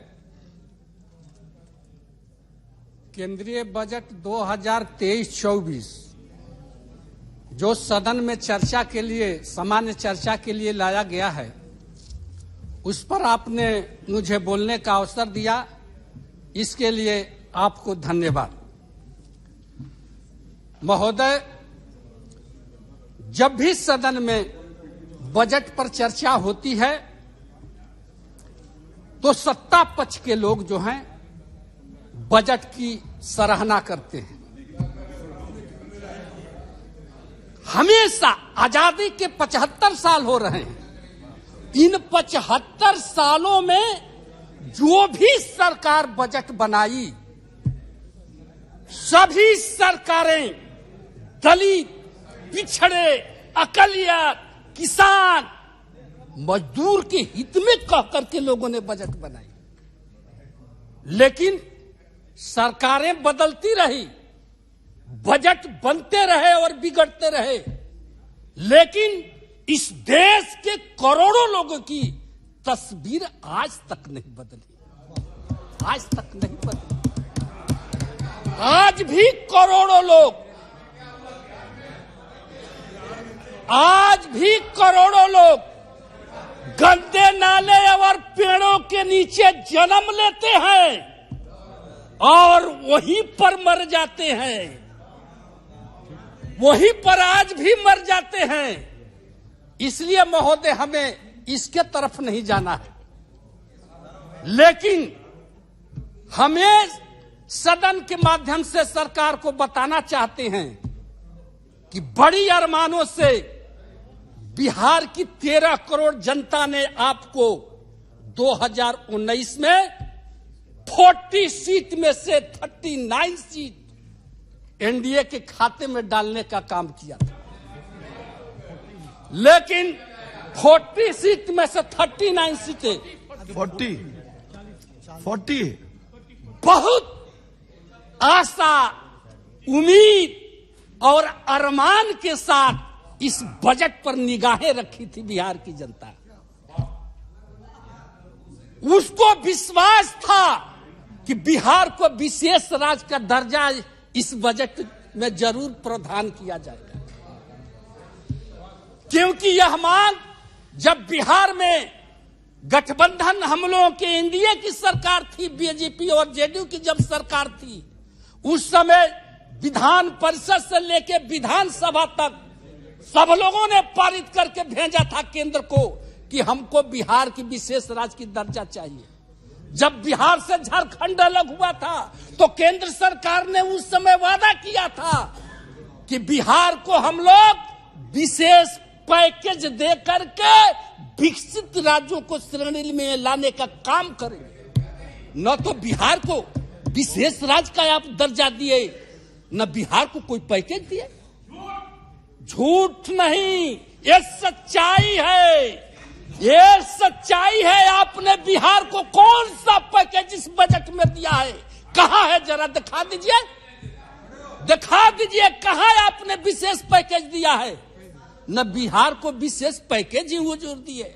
सर यहां तक कि देखिए, विश्व का सबसे बड़ा लोकतंत्र का ये पवित्र मंदिर है। प्लीज, इस मंदिर में हम बता देना चाहते हैं कि यहां से जो भी घोषणाएं होती है जमीन पर उतरना चाहिए, जमीन पर उतरना चाहिए।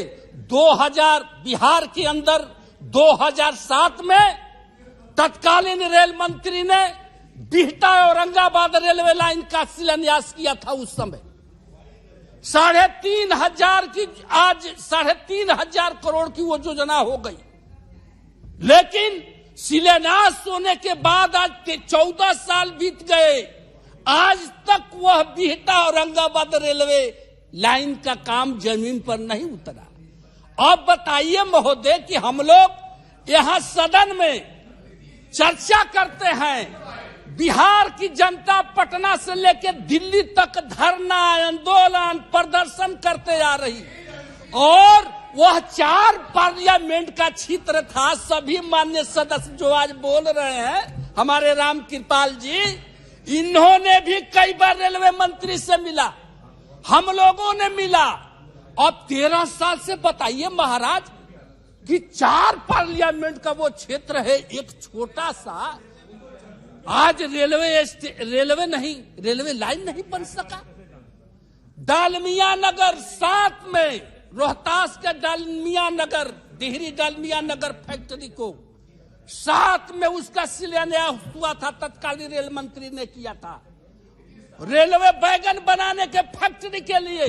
अब बताइए 13-14 साल हो गया महाराज, 14 साल से विगत जो तत्कालीन आपके रेलवे मंत्री अभी थे पीयूष गोयल जी, उन्होंने सदन में वही से कहा था कि 2022 तक हम लोग हर हालत में डिहरी डालमिया नगर फैक्ट्री को, जनता के हाथों में रेलवे फैक्ट्री को हम लोग चालू करके देंगे।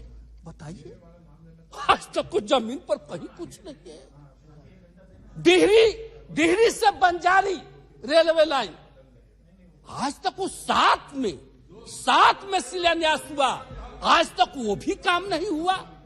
आप खाली देखिए आश्वासन और झूठ के सहारा लेते हैं। झूठ से काम नहीं चलेगा। बिहार को बिना विकसित किए हुए आप देश को विकसित नहीं कर सकते। बिहार महात्मा बुद्ध की धरती, जहां से विश्व को संदेश देने का काम किया, वो महावीर की धरती है। और वैसे धरती को आप उपेक्षा करके, उसको अनदेखी करके, उसको अरमानों पर पानी फेर करके आप देश को विकसित राज्यों की श्रेणी में ले जाना चाहते हैं। ये कैसे हो सकता है? ये कैसे हो सकता है महोदय? एक बात हम कहना चाहेंगे महोदय, कि हमारी जो केंद्र सरकार है, जो राष्ट्रपति महोदया ने जो भाषण दिया है, और उसने कहा है कि सबका साथ, सबका विकास और सबका विश्वास, सबका विश्वास, और आपने कहा सबका प्रयास। हम मानते हैं, आप कैसे सबका साथ ले सकते हैं? आप सबका प्रयास कैसे ले सकते हैं? आज आप 75 सालों में अमृतसर महोत्सव हम लोग मना रहे हैं, अमृत का महोत्सव मना रहे हैं, और इस देश के जो बहुसंख्यक समाज है, वो आज भी अपमानों का जहर पी करके इस देश में जिंदा है। आप पूछ लो, अमृत को वोट से लगा लिए, आप अमर हो गए, लेकिन इस देश का बहुत बड़ा जो समाज है, आज 75 वर्षों में आजादी के, आज भी अपमान का जहर का घूंट पी करके जी रहा है। आप सबका प्रयास की बात करते हैं, सबको विश्वास लेने की बात करते हैं। ये कैसे विश्वास आपको मिल सकता है? कैसे मिल सकता है? सबका प्रयास कैसे आपके साथ हो सकता है? इसके लिए सभापति महोदय, हम सरकार से आग्रह करना चाहते हैं, देश के आजादी में इस देश के सारे लोगों ने अपनी कुर्बानी दिया है।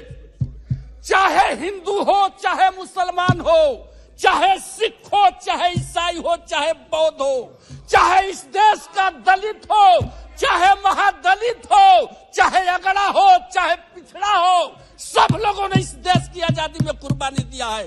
और सब लोगों का ये अधिकार है इस देश के मिट्टी में, इस देश के हवा में, इस देश के न्यायपालिका में, कार्यपालिका में, विधायिका में, सब लोगों का अधिकार है। सब लोगों को जब तक आप प्रतिनिधित्व नहीं दीजिएगा, तो कहिएगा कि सबका हमको प्रयास चाहिए, सबका विश्वास चाहिए। एक तरफ देश के अंदर कोई हेलीकॉप्टर से जाकर के शादी विवाह अपनी बहू बेटियों का करता है, और इस देश के अंदर दलित, आज भी दलित जो है, घोड़ा पर चढ़कर अगर शादी करने जाता है तो उसको आप उतार देते हैं और कहते हैं कि सबका साथ चाहिए, सबका साथ चाहिए। ये कैसे हो सकता है? इसके लिए एक उपाय है सभापति महोदय, अगर हमारी केंद्र सरकार अगर चाहती है कि सबका प्लीज बैठ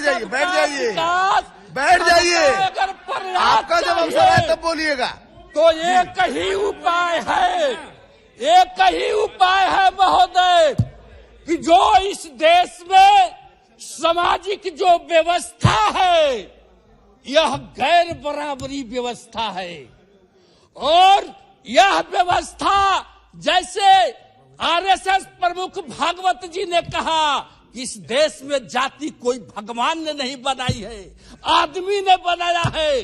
तो हम उन लोगों से कहना चाहते हैं कि अगर आप सबका साथ, सबका विकास, सबका प्रयास चाहते हैं, इस देश को विश्व में सबसे महाशक्ति और विकसित राष्ट्र बनाना चाहते हैं तो एक काम तो देखिए करना होगा। एक काम क्या करना होगा कि या तो जो लोग गैर बराबरी व्यवस्था के तहत जो लोग नीचे गिराए गए हैं जात पात के नाम पर, उन लोगों को आपको ऊपर उठाना होगा और उनको ऊपर उठाने के लिए उनको ऊपर उठाने के लिए न्यायपालिका, कार्यपालिका, विधायिका और देश के सीमा में जितने रेजिमेंट हैं उसमें सब लोगों को भागीदारी देना होगा। सब लोगों को भागीदारी देना होगा। सब लोगों को भागीदारी देना होगा। अगर आप भागीदारी देना चाहते हैं तो उसके लिए एक काम और करना होगा। अब समाप्त कीजिए जी। अरे महोदय, हमारा 20 मिनट का टाइम है। और भी वक्ता है आपके दल के, 20 मिनट का समय है महोदय। आपके दल के और भी मान्य सदस्य हैं, इसलिए महोदय आपको सबको जब हिस्सेदारी देना होगा तब इस समाज में शांति व्यवस्था कायम होगी और सब लोगों के अंदर देश के प्रति ममता होगा। तो इसलिए उसके लिए एक काम करना है कि देश के अंदर आप जातीय जनगणना कराइए। देश के अंदर जातीय जनगणना कराइए। जब इस देश का जब जानवर की गिनती हो सकती है, इस देश में शेर, भालू, चीता, भेड़िया की गिनती हो सकती है, उसकी जनगणना हो सकती है, जानवरों की हो सकती है, तो तब मानव की जनगणना क्यों नहीं हो सकती है? और जब तक जनगणना नहीं होगा तब तक ये पता नहीं चलेगा सभापति महोदय कि कौन जाति की इस देश में कितनी संख्या है। और जब तक संख्या उनकी गिनती नहीं होगी तो उनको हिस्सेदारी और भागीदारी ये सरकार कैसे दे सकती है? कैसे दे सकती है? तो इसलिए जातीय जनगणना कराना जरूरी है, ताकि जब बात उठती है हक की, हिस्सेदारी की, इस देश में आरक्षण की बात उठती है तो सुप्रीम कोर्ट कहता है कि सरकार ने जातीय जनगणना नहीं कराई है कि कौन सी जाति की कितना आबादी है, तो हम उनको आरक्षण कैसे दे सकते हैं? सुप्रीम कोर्ट कहती है कैसे दे सकते हैं? तो इसलिए ऐसा नहीं हो सकता। जब इस देश के अंदर जब अगर विकसित राष्ट्र बनाना चाहते हैं, सबका साथ, सबका विकास, सबका प्रयास और सबका विश्वास जीतना चाहते हैं तो जातीय जनगणना कराइए और जो जितनी जातियां जिनकी आबादी है उस हिसाब से उनको भागीदारी दीजिए, तब विकसित राष्ट्र बन सकता है महोदय। इसलिए महोदय हम इस समान चर्चा पर एक बात सदन के माध्यम से सरकार से। Thank you mister chairman sir.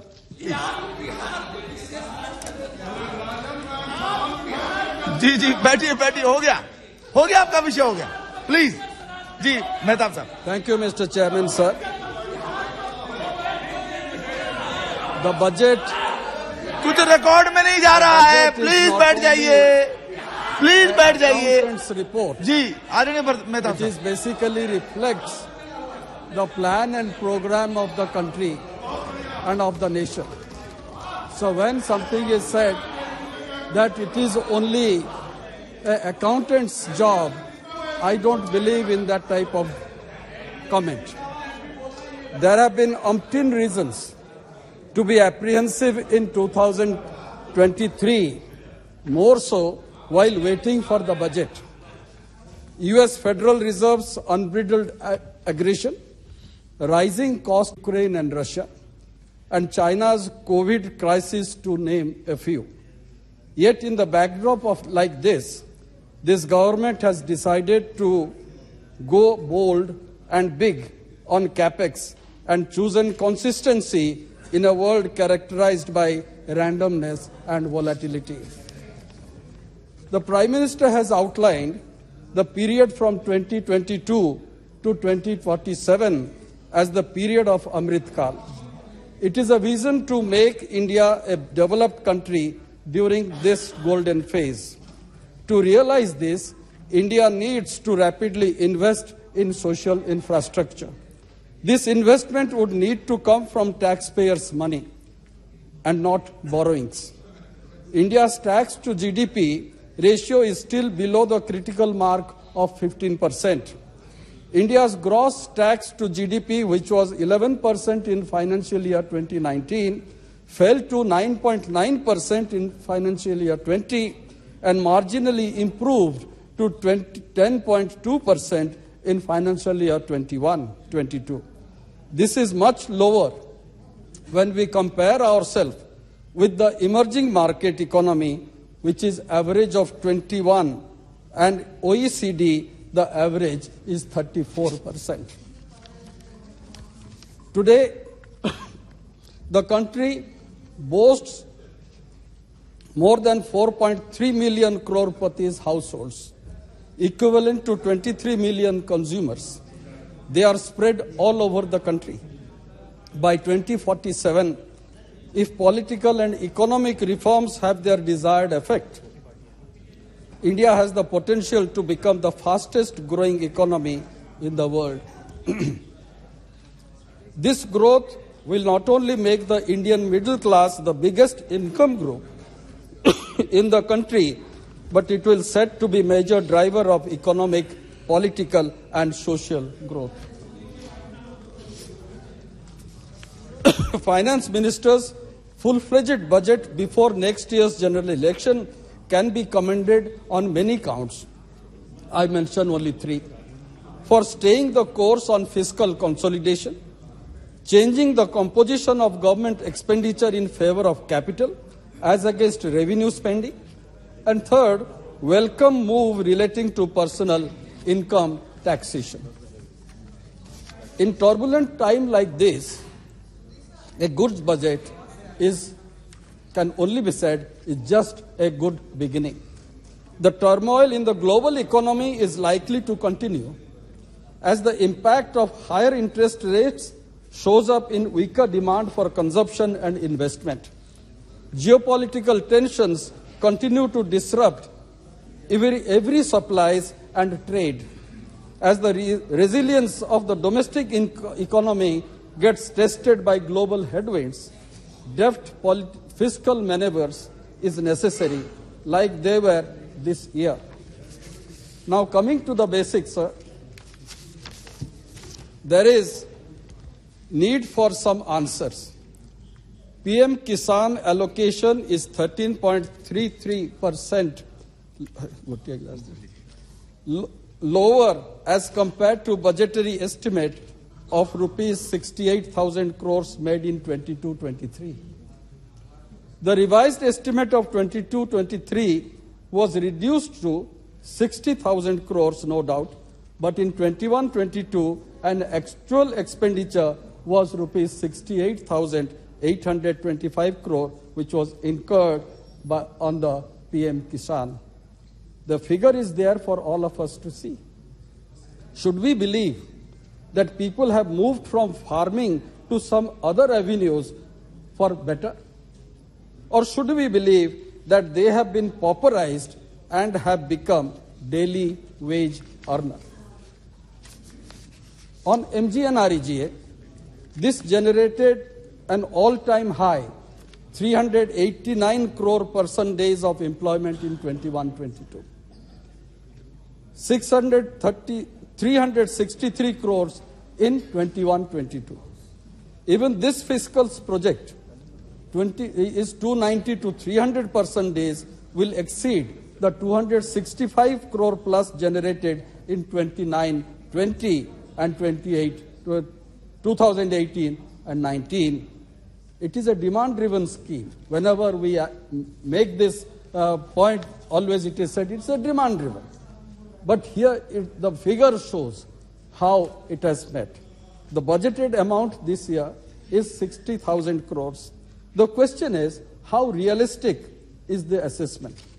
If the next southwest monsoon is normal and the non-farm economy timely recovers, MGNREGA may not require any additional funding. Till then, do we have to keep our fingers crossed. Coming to free food distribution scheme, and this is a scheme which we have all experienced, moderated income inequality in many states. Pradhan Mantri Garib Kalyan Yojana played a key role in keeping extreme poverty in the country at the lowest level. We didn't hear a single death because of hunger, because of this program. IMF report says extreme poverty was at the lowest level of 0.8% during the pandemic hit 2020. SBI study, State Bank of India study, has analyzed that several government transfer payments for the poor are adding rupees 75,000 to a household per annum. But I would like to draw the attention of the government to the design flaw, as ration records have not been updated since 2011 onwards. More than 40% of India's population is currently excluded from National Food Security Act. 40%. In many villages and slums, the most marginalized castes and communities are often without NFSA ration cards. However, states like Odisha, Tamil Nadu, Rajasthan, West Bengal and Chhattisgarh have either universalized or substantially expanded coverage with state cards. Sir, here I would like to remind the government about the Supreme Court judgment of last August, that is 2022, which had directed the Union government to expand National Food Security Act coverage. Nothing has happened till now. Nothing has happened. And the answer that comes from the government is, let the census be over. Despite Supreme Court's direction, based on population projection, at least 100 million beneficiaries, especially children born in the last decade, are missing from the ration list. Where are they going to be? When are they going to be covered under NFSA? I come to another very important issue, where Odisha has been affected to a very great extent. I'll first put the figure of the budget, where food subsidy in Food Corporation of India under National Food Security Act, the revised estimate of 22-23 was 2,14,596 crores. This budget is 1,37,207 crores. There is a drastic cut. On food subsidy for decentralized procurement of food grains, 72,283 crores, which has come down to 59,793 crores. The government may say, because we have withdrawn Pradhan Mantri Garib Kalyan Yojana, there is no need to procure more. And here actually the catch lies. The catch is, Odisha produces more than 72 million tons of paddy. And we purchase, FCI plus state government purchases the whole amount from the farmers, because to help the farmers at the MSP rate.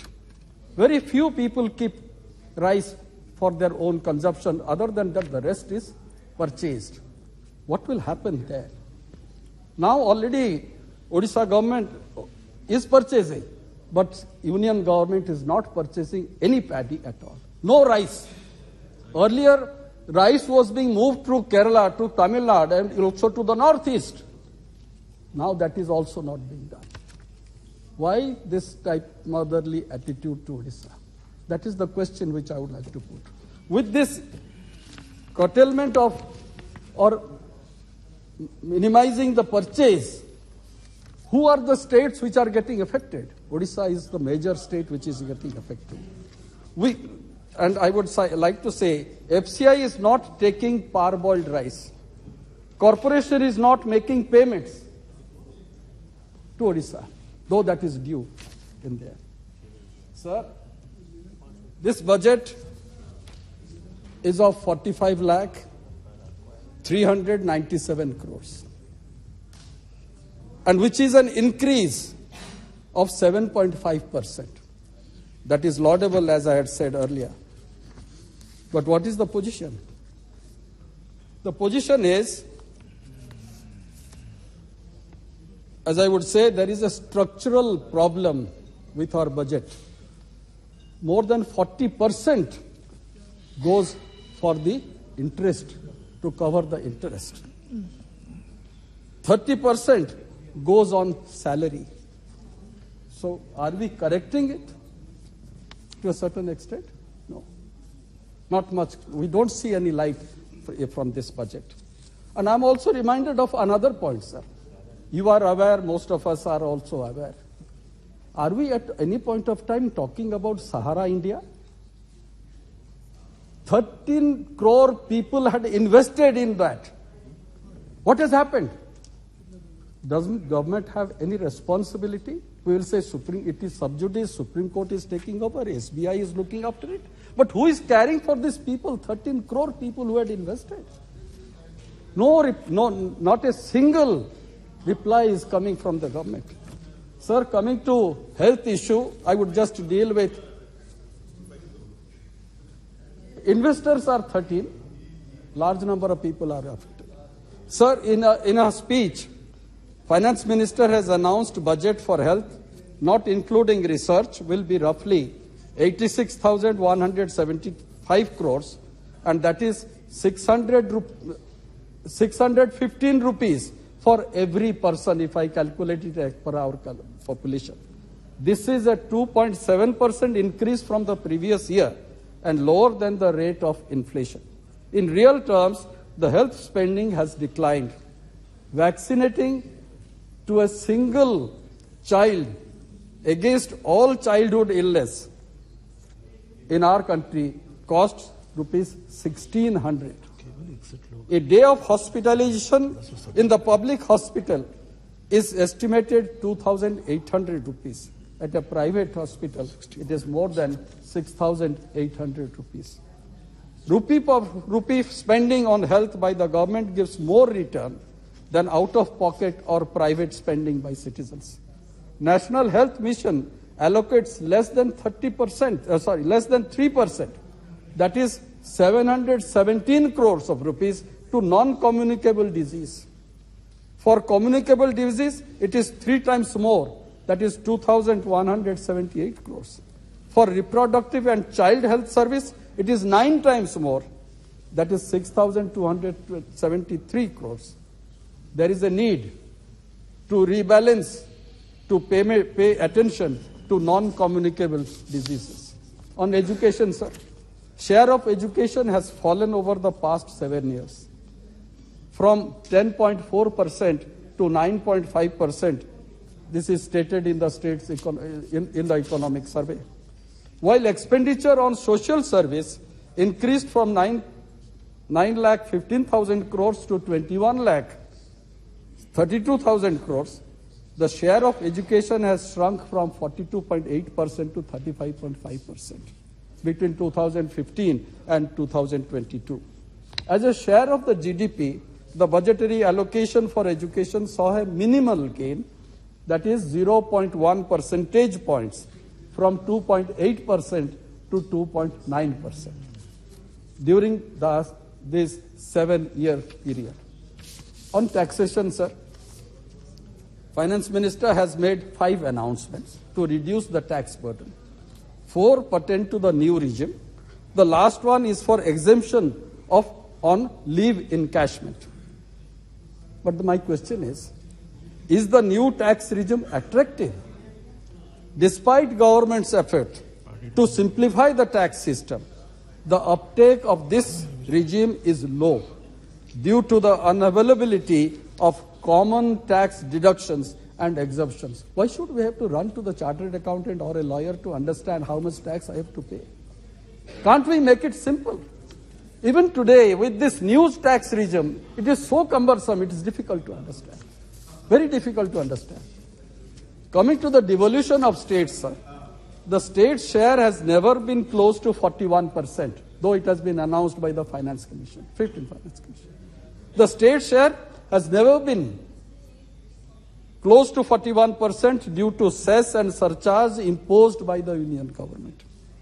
Odisha government, our Chief Minister has been Naveen Patnaik has been repeatedly writing to the Prime Minister that you share some of this, but that is falling on deaf ears. It keeps major chunk of taxes, and what we have been asking, Odisha is facing natural disaster year after. Our only demand is that you allow, and this we have discussed, the state government also has discussed with the Niti Aayog, with the Prime Minister, that you make Odisha a special focus state. Time is exhausting. For at least 3 years.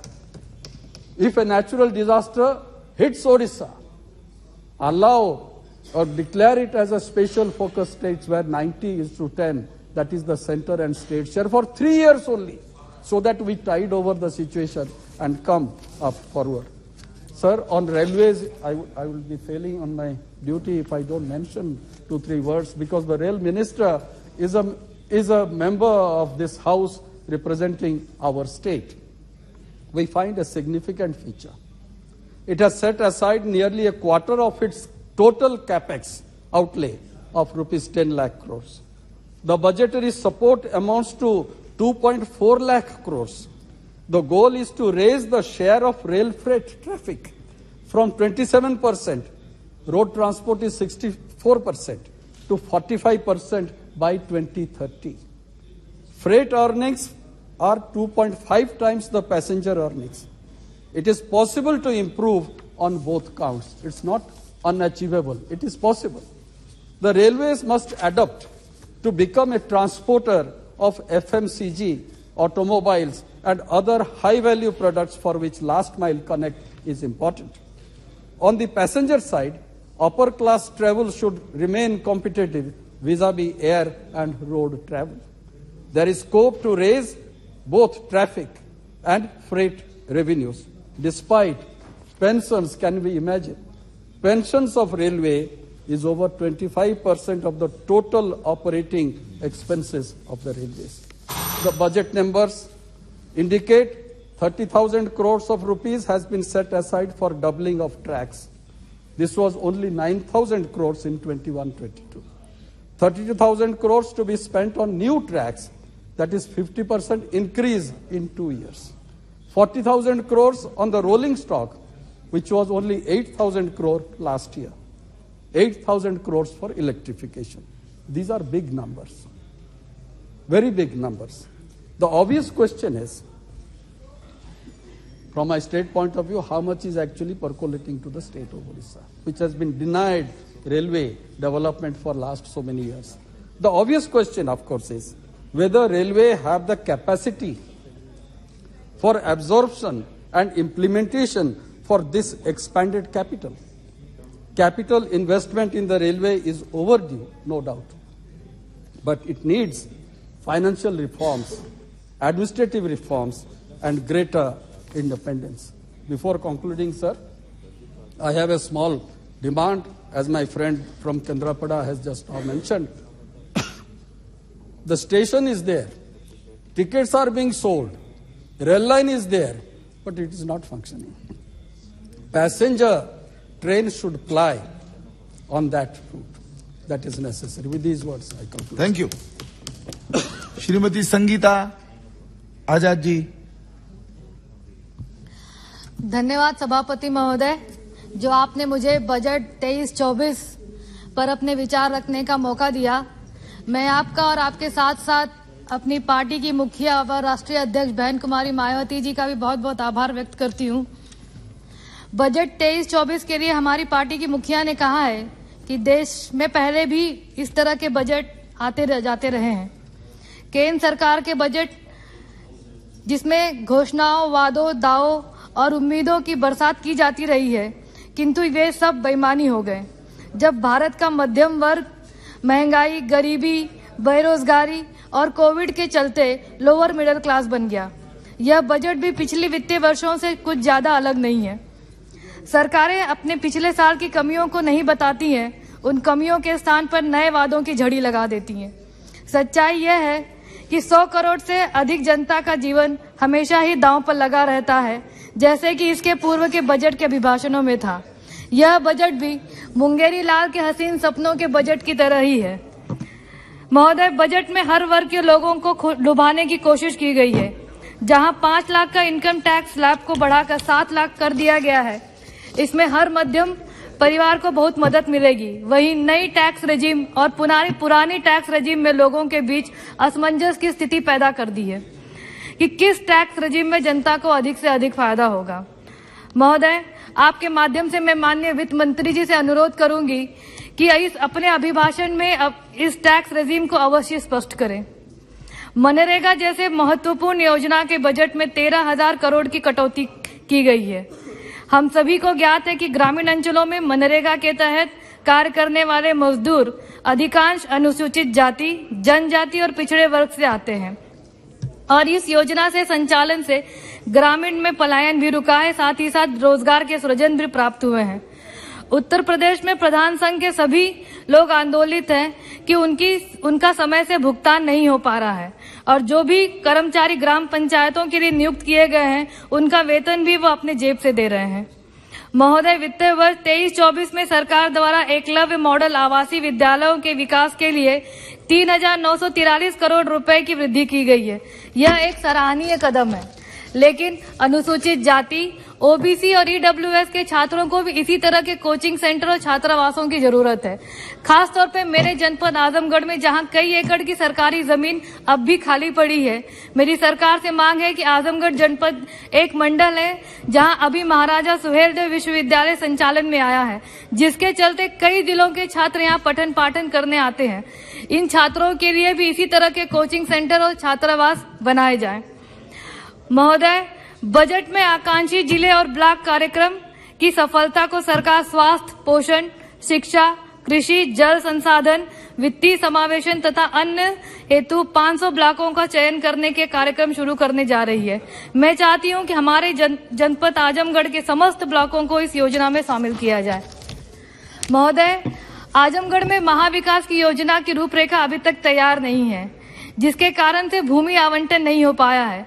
कौन सा green land है, कौन सी औद्योगिक भूमि है, कहाँ park है, कहाँ क्रीड़ा स्थल है, कहाँ सरकारी जमीन है, कहाँ वनीकरण है, कहाँ सीवेज का प्लान है, इसका कोई मास्टर प्लान अभी तक तैयार नहीं है। एडीए ने वर्ष 2031 के लिए महायोजना का मास्टर प्लान बनाकर 2021 में शासन को भेजा है, लेकिन अभी तक इसकी स्वीकृति नहीं मिल पाई है। अमीर गरीब अपने आशियाने का सपना संजोए उस प्लान को लागू करने का इंतजार कर रहे हैं। औद्योगिक भूमि अलग नहीं होने के कारण कारपोरेट समूह और बड़े ब्रांड की कंपनियां जनपद में अपना रुख नहीं कर रही हैं, इसलिए यहाँ विकास और रोजगार पूरी तरह से ठप है। आजमगढ़ चारों तरफ से तमसा और घाघरा नदियों से घिरा हुआ है। हर साल बाढ़ से सैकड़ों गांवों में जान माल का नुकसान होता रहता है। मेरी सरकार से मांग है कि रिवर फ्रंट बनाकर नदियों पर बाढ़ का नियंत्रण कर सके। और अभी हाल में ही माननीय प्रधानमंत्री जी ने गंगा नदी पर कमर्शियल क्रूज का उद्घाटन किया है। मैं चाहती हूं कि उसे मेरे जिले की नदियों से भी जोड़ा जाए, ताकि माननीय अटल बिहारी वाजपेयी जी का सपना जो नदियों को नदियों से जोड़ने का था, उसे पूरा किया जा सके। आजमगढ़ को चारों तरफ से रिंग रोड के मास्टर प्लान बनाकर जोड़ा जाए और उसे मेरे संसदीय क्षेत्र लालगंज, फूलपुर, निजामबाद और बूढ़नपुर के तहसीलों से भी जोड़ा जाए। सर, हाईवे की बात करूं तो NH 233 पिछले 6 सालों से बनने को है, लेकिन आज तक उसका काम पूरा नहीं हुआ है। PMJSY की सड़कों की बात करूं तो सत्र खत्म होने को है, लेकिन सिर्फ 50% काम ही इस पर हो पाया है। सर, इन सरकारी योजनाओं पर भी सरकार को ध्यान देना चाहिए और इसको जल्द से जल्द पूरा कराना चाहिए। हर घर नल योजना जो सरकार ने अभी बात कही है, सिर्फ 30% अभी तक सर्वे हुआ है, बनने तो दूर की बात है। आजमगढ़ में डोमेस्टिक इंडस्ट्रियल कॉरिडोर, घरेलू औद्योगिक गलियारे की स्थापना की जाए। इन्वेस्टर समिट 2023 जो भी हाल में ही उत्तर प्रदेश में चल रहा है, उसी में आजमगढ़ को भी शामिल किया जाए ताकि आजमगढ़ में भी नए उद्योगों की स्थापना हो सके और जो जिले से पलायन होकर बड़े शहरों में भीड़ इकट्ठा हो रही है उसे रोका जा सके। आजमगढ़ का मंदूरी एयरपोर्ट पूरी तरह से बन के तैयार है, उसे जल्द से जल्द संचालन में लाया जाए और एयरपोर्ट से तहबरपुर बाजार होते हुए निजामाबाद फरिया बाजारों से मोहम्मदपुर वाराणसी 4 लेन तक जोड़ा जाए। आजमगढ़ के इटौरा में महाराजा सुहेलदेव विश्वविद्यालय और चक्रपानपुर में मेडिकल कॉलेज होते हुए महनाजपुर वाया सिधौना तक पूरी सड़क को 4 लेन में तब्दील किया जाए, जिससे वाराणसी आजमगढ़ के लिए एक अन्य सीधा मार्ग बन जाए और ट्रैफिक बढ़ जाए, जिससे मेडिकल कॉलेज और विश्वविद्यालय जाने वालों की राह आसान हो जाएगी। वाराणसी लालगंज आजमगढ़ गोरखपुर की नई रेल लाइन का बजट 2022-23 में स्वीकृत किया गया है, लेकिन इसका काम काफी धीमी गति से चल रहा है। इसमें तेजी लाई जाए और लालगंज में एक स्टेशन बनाया जाए, जिससे वहां के लोकल प्रोडक्ट अनाज फल सब्जियों को आयात निर्यात में आसानी हो सके और एक वंदे भारत ट्रेन को मेरे जिले में भी चलाई जाए। आजमगढ़ में ब्लैक पॉटरी, काले मिट्टी का बर्तन का उद्योग और रेशम उद्योग, जिसमें मुबारकपुरी साड़ियां भी शामिल है, ऐसे छोटे उद्योगों को प्रोत्साहन देने के लिए इनके बिजली के बिल को माफ किया जाए, इनको आधुनिक उपकरणों से लैस किया जाए और इनको जीएसटी से मुक्त किया जाए और छोटे व्यापारियों को व्यापारी क्रेडिट कार्ड जैसी सुविधाएं भी प्रदान की जाए। आजमगढ़ में लाल सोना कहे जाने वाली लाल मिर्च की खेती होती है, लेकिन इसके भंडारण और निर्यात का प्रबंध नहीं होने के कारण किसानों को इसका मूल्य नहीं मिल पाता है। मेरी सरकार से मांग है कि मेरे संसदीय क्षेत्र में कोल्ड स्टोरेज की स्थापना की जाए। सनई की खेती पहले हमारे यहाँ होती थी, लेकिन अब यह मृतप्राय हो चुकी है। अगर किसानों को प्रोत्साहित किया जाए तो जूट उद्योग यहाँ स्थापित हो सकता है और यह मृतप्राय खेती भी पुनः जीवित हो सकती है। माननीय वित्त मंत्री जी ने अपने भाषण में श्री अन्न की बात कही है। आजमगढ़ की भूमि इस तरह के श्री अन्न, जिसमें बाजरा, ज्वार, रागी, जौ जैसे अनाज शामिल हैं, इसके लिए प्रतिकूल है। मेरी सरकार से मांग है कि ऑर्गेनिक खाद, सरकारी समितियों में ऑर्गेनिक खाद और श्री अन्न के बीज उपलब्ध कराया जाए, जिससे आजमगढ़ में भी इस तरह के श्री अन्न की भारी मात्रा में खेती हो सके। आजमगढ़ में मत्स्य संपदा योजना के तहत, जैसे कि मैंने पहले ही कहा कि नदी तालाब का जाल बिछा है, इसको भी प्रोत्साहन करने के लिए वहां के उद्यमियों को इसका प्रोत्साहन किया जाए। जैसा कि मैंने पहले कहा कि आजमगढ़ चारों तरफ से नदियों से घिरा है, गांवों को जोड़ने के लिए नदियों पर पुल बनाकर एक्सप्रेसवे और 4 लेन से जोड़ा जाए। सब 2 मिनट महोदय, मेरे संसदीय क्षेत्र से मात्र 40 किलोमीटर दूर प्रधानमंत्री जी का क्षेत्र है और दूसरी तरफ माननीय मुख्यमंत्री जी का क्षेत्र है। आजमगढ़ बीच में होने के कारण पूर्वांचल का दिल कह सकते हैं। यह दोनों क्षेत्र से बड़ा जिला है, जिसका विकास पूरी तरीके से अधूरा है। अमृतकाल का यह समय और यह बजट लोगों के उत्सव मनाने वाला है, लेकिन अगर आजमगढ़ को इसमें स्पेशल पैकेज दे दिया जाएगा तो आजमगढ़ के लोग भी इस अमृतकाल का उत्सव मना पाएंगे। और अभी हमने देखा कि राष्ट्रपति अभिभाषण में पक्ष और विपक्ष दोनों एक दूसरे पर आरोप लगा रहे थे। मैं 2 लाइन कहना चाहूंगी कि तू इधर उधर की बात न कर, तू इधर उधर की बात न कर, ये बता कि काफिला कैसे लुटा। मुझे रहजनों से गिला तो है, पर तेरी रहबरी का सवाल है। सर, देश के साथ साथ आजमगढ़ की जनता भी बहुत उम्मीद से माननीय वित्त मंत्री की तरफ और माननीय प्रधानमंत्री की तरफ उम्मीद लगा के बैठी है कि अमृतकाल के बजट में आजमगढ़ को एक स्पेशल पैकेज दिया जाएगा, जिससे हम सभी लोग अमृतकाल का उत्सव मना पाएंगे। आपने मुझे बोलने का मौका दिया, मैं इसके लिए आपकी बहुत बहुत आभारी हूं।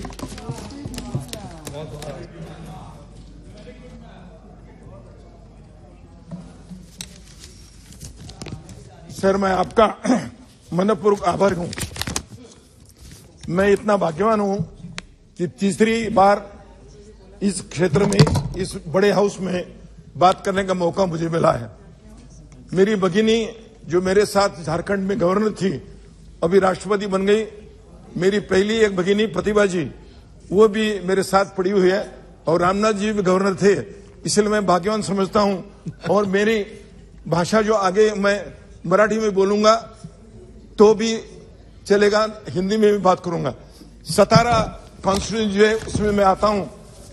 स्वातंत्र के पूर्व काल में जो 3 जिले सब भारत में प्रसिद्ध थे लड़ने के लिए, उसमें क्रांतिकारी नाना सिंह पाटिल जी थे। और मेरी एक कामना है, मनु तांबे जो झांसी की रानी कहती है, उसका मायका भी मेरे क्षेत्र में है।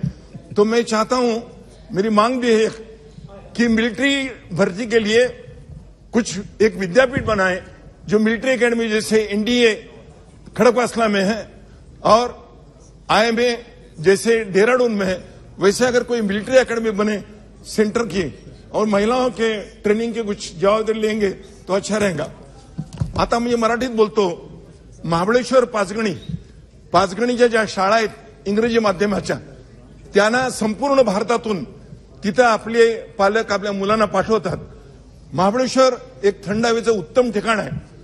हे दोन्ही जंगलाच्या प्रदेश असल्याकारणानं एनजीटी नॅशनल ग्रीन ट्रायबल जी बरीचशी बंधनं आहेत आणि त्यामुळे ब्रिटिशांच्या काळामध्ये 150-200 वर्षापूर्वी जे क्षेत्र निर्माण झाले आहे त्या क्षेत्राचा जर विकास झाला नाही तर रोजगार जोपर्यंत मिळत नाही, घोडेवाले, खेळणीवाले, काही फळं विकणारे, लोकांना धान्य पुरवणारे, लोकांना रिक्षातून नेणारे, सायकल रिक्षा नेणाऱ्या लोकांना पोटापाण्याला उद्योग मिळत नाही, तोपर्यंत रोजगार मिळावा, रोजगाराच्या संधी उपलब्ध व्हाव्यात, हे बजेटची एक आपल्या खासियत आहे. आणि त्यामुळं माझी आपणास विनंती आहे की एनजीटीच्या माध्यमातून भारतीय आणि महाराष्ट्र सरकारनं एकत्र बसून महाबळेश्वर सारख्या एका थंड हवेच्या ठिकाणाची जर विस्तार केला नाही तर भविष्यात ते तसंच राहील आणि म्हणून पोटापाण्याचा उद्योग होणार नाही.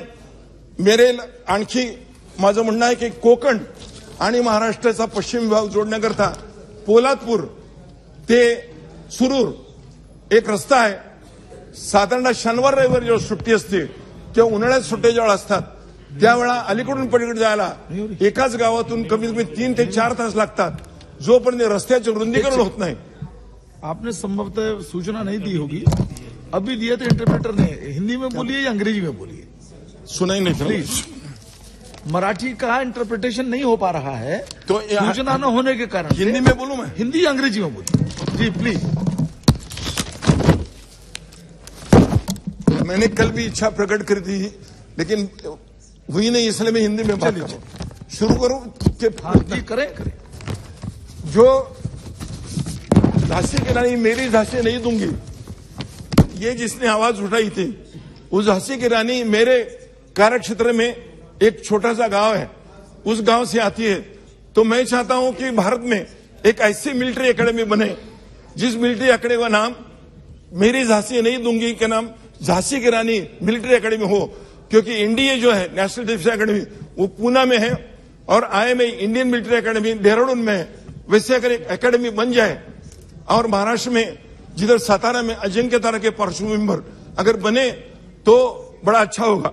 महात्मा फुले की पत्नी जो सावित्रीबाई थी, जिन्होंने पहले महिलाओं को शिक्षण देने का कार्य किया पूना में भिड़ेवाड़े में, उनके नाम से महिलाओं को शिक्षण देने की सेंट्रल यूनिवर्सिटी होगी, क्योंकि एक विद्यापीठ पूना है उसका नाम सावित्री रखा है. लेकिन अगर महात्मा फुले एक डिस्ट्रिक्ट बन सकता है, शाहूनगर डिस्ट्रिक्ट बन सकता है और अंबेडकर डिस्ट्रिक्ट बन सकता है, तो महात्मा फुले की पत्नी सावित्रीबाई इनके नाम से महिलाओं की एक शिक्षा की एक विद्यापीठ बने तो बड़ा अच्छा होगा. सातारा में स्वर्गीय यशवंतराव चौहान जो डिफेंस मिनिस्टर थे, बाद में अर्थमंत्री भी थे, उनके ही कॉन्स्टिट्यूशन में आता हूं और बजट की स्पीच में बोलने की मुझे मौका मिला है, इसीलिए मैं खुद को भाग्यवान समझता हूं. एक बात करनी चाहिए, जो सातारा सैनिक स्कूल है वो 2 जून 1963 में आदरणीय चौहान साहब ने निकाला है, लेकिन आज उनमें महिलाओं की संख्या 10 खाली है, बाकी बच्चे जो पढ़ते हैं. लेकिन जो बच्चे हैं वो किसान के, कामगारों के और शिक्षा देने वाले शिक्षण के हो रही है, तो उनको फी जो है वो 1.25 लाख 1.5 लाख रुपए फी अभी बन रही है. तो अगर फी के अगर कुछ सहूलतें दी जाए तो बहुजन समाज के विद्यार्थी मिलिट्री एकेडमी जाकर कुछ अपना नाम कमाएंगे और आगे चल के जो आजकल मिलिट्री में जो जगह खाली पड़ी हुई है वो भरने का कुछ मौका उनको मिले. आज देखा मैंने पंतप्रधान आवास योजना का कम से कम 30-35 हजार घर बनाने का अर्जी मेरे डिस्ट्रिक्ट में आई थी, लेकिन जब तक कितनी जगह है, कैसे घर बना सकते हैं? काली मिट्टी में घर बनाना है, मुरुम में घर बनाना है और जहां खदाने हैं वहां मुरुम बनाना है, तो उसका अगर एस्टिमेट जब तक बनाते नहीं है तब तक बनाना मुश्किल है. एक साथ 1.5 लाख 2 लाख ऐसा करके कभी घर बनेंगे नहीं तो जगह कितने अवेलेबल है, कितने अर्जा है, कितने लोगों को जगह दे सकती है, उसका एस्टिमेट क्या हो सकता है, ये नहीं होता तो सालाना कम से कम 1000-1500 घर बनाकर ये प्रावधान जो है कभी बन नहीं सकता। अगर अभी मैं कल जब स्पीच सुन रहा था तो 15 साल के बाद जो व्हीकल हो गए उनको निकालना चाहते हैं, संख्या क्या होगी, कहां वो लेके रखेंगे, डंपिंग ग्राउंड कहां होगा, उनको तोड़ने की क्या व्यवस्था होगी, उसका मेल्टिंग कैसा होगा, होने के बाद जो बनेगा लोहा उसका उपयोग क्या करने वाला है, उसका जब तक आप प्लानिंग करेंगे नहीं तब तक ये गाड़ियां रास्ते पे आएंगी और जो छोटे रास्ते हैं वो फिर से छोटे बन जाएंगे। इसीलिए जब तक आप ये स्क्रैप किया हुआ मटेरियल डंपिंग की कुछ व्यवस्था करते नहीं तब तक ये होगा नहीं। इसीलिए पूना जैसा शहर है, कोल्हापुर शहर है, नासिक शहर है, महाराष्ट्र में जितने बड़े बड़े शहर है उसमें और एक प्रावधान है कि जिनके पास कभी गाड़ी के बैठने का शौक ना था उन लोगों के पास अब गाड़ियां हैं तो उनके अगर कुछ सहूलियत मिले थोड़ा सा उनको इन्फॉर्म करके कि 1 साल में आपको सहूलियत दी जाती है। और नई गाड़ी लेने के लिए अगर नई गाड़ी लेते हुए कुछ उसको फाइनेंस असिस्टेंस मिले और 1-2 साल का जो रजिस्टर का खर्चा होता है वो भी मिले तो लोगों को कोई सहूलियत मिलेगी और अपनी पुरानी गाड़ी जो देश को अभी हवा में तकलीफ होती है इसलिए देने के लिए लोग राजी होंगे, सहूलत अगर मिलेगी तो अच्छा होगा। व्यक्तिगत कर भरने के लिए आपने जो सहूलत दी है इसका मैं जरूर आभारी हूं, लेकिन रिटर्न भरना और रिटर्न भरने के लिए सीए के पास जाना, वकीलों के पास जाना, उनकी फी देना ये लोगों को परवड़ता नहीं। और जितना भरा है उसका वापस आने के लिए मुझे पैसे दो मैं करके दूंगा, मुझे पैसे करके दूंगा, पैसे देते हैं हम ज्यादा और अब आय जो कम रिटर्न है वो आता नहीं, इसलिए उसकी अगर कुछ व्यवस्था कर चले। मेडिकल कॉलेज आपने जो निकाला है बड़ी अच्छी इसकी है, लेकिन इतने मेडिकल कॉलेज निकालने के बाद उसकी गति क्या है, कंस्ट्रक्शन चला है कि नहीं, और मेडिकल कॉलेज होने के बाद उनके लिए जिन लोगों को आपने वहां पढ़ाने के लिए और मेडिकल कॉलेज चलाने के लिए मनुष्य बल है उसकी क्या व्यवस्था की है, ये जब तक अपने को पता नहीं चलता तब तक ये मेडिकल कॉलेज चलेंगे नहीं। अभी एक स्वच्छता के बारे में मलबा निकालने के लिए जब तक यंत्रणा नहीं होती, क्योंकि खाली मैन होल में अगर लोग छोड़ेंगे तो वायु से वो प्रदूषित होकर कई लोगों की जिंदगी खत्म हो गई है। जब तक मशीनें नहीं आती है और मशीनों लेने के लिए सहूलियत ही नहीं जाती तब तक म्युनिसिपैलिटियां हो, पंचायत हो या जिला परिषद हो, उनके लिए अगर कुछ व्यवस्था हो तभी ये हो सकता है। अभी बीएसएनएल के टावर के बारे में मैं आभारी हूं। दुर्गम भाग में मेरे क्षेत्र में टावर मिले हैं, लेकिन जब तक उधर पहुंचाने की व्यवस्था नहीं और खड़े करने की व्यवस्था नहीं है तब तक ये बनने वाला नहीं। कई आश्वासन दिए हैं, लेकिन आश्वासन पूरे करने के लिए अगर 5 साल लगते हैं तो ये चुनाव से वो चुनाव तक खाली आश्वासन ही दिए जाते हैं और लोगों के झोली में कुछ मिलता नहीं। इसीलिए फटी हुई झोली में कुछ डालना ये गलत तरीका है। इसलिए जब तक आप पूरा प्लान करके और एक काम करना चाहिए, गए बजट में जो आश्वासन दिए हैं वो आश्वासन पूरे हुए नहीं हुए और आगे करके क्या करना है, इसीलिए जब तक करते नहीं तब तक ये आश्वासन देना उचित नहीं है। पूरे देश में मैं सिक्किम में कभी राज्यपाल के पद पे रहा हूं। ऑर्गेनिक की जो बात है, अगर भारत का एक राज्य जनवरी 1916 में पूरे विश्व में अगर ऑर्गेनिक हो सकता है तो एक ही बात की पूरा इंपोर्ट बंद कर दिया। एक ही अगर किलो केमिकल खाद या उर्वरक अंदर लाया जाए तो उसको 25,000 का जुर्माना और 3 महीने की सजा, ये ऑर्डिनेंस निकालकर वो बिल में करके जब हुआ तो देश का एक सिक्किम राज्य जो है वो हुआ। ऐसे कुछ तरकीबें निकाले कि जिसकी वजह से लोगों को प्रोत्साहन मिले और ऑर्गेनिक से जो चीजें बन रही है उसके खपत के लिए भी अगर ट्रांसपोर्ट की व्यवस्था हो तो हो जाएगा। मुझे अभी एक यशवंतराव चव्हाण जी ने जब वो चीफ मिनिस्टर बने तो सब के बच्चों के लिए जात जमात इसका चिंतन नहीं करते हुए जिनकी आमदनी कम है उन पालकों के बच्चों के लिए शिक्षा की व्यवस्था में सहूलत दी है। 1200 रुपए तब जो इनकम था जिनका, उनके बाल बच्चों को भी सहूलतें दी गई। आजकल 1200 नहीं करे, 1 लाख होगा, 1.5 लाख होगा, लेकिन जात जमात पे एक बार पढ़ा, दूसरी बार पढ़ा, तीसरी बार पढ़ा तो भी सहूलतें है। लेकिन हमारे जो छोटे भाई किसान भाई है, कारीगर है और देहात में रहने वाले लोग हैं, उनके बच्चों को सहूलत देना चाहिए।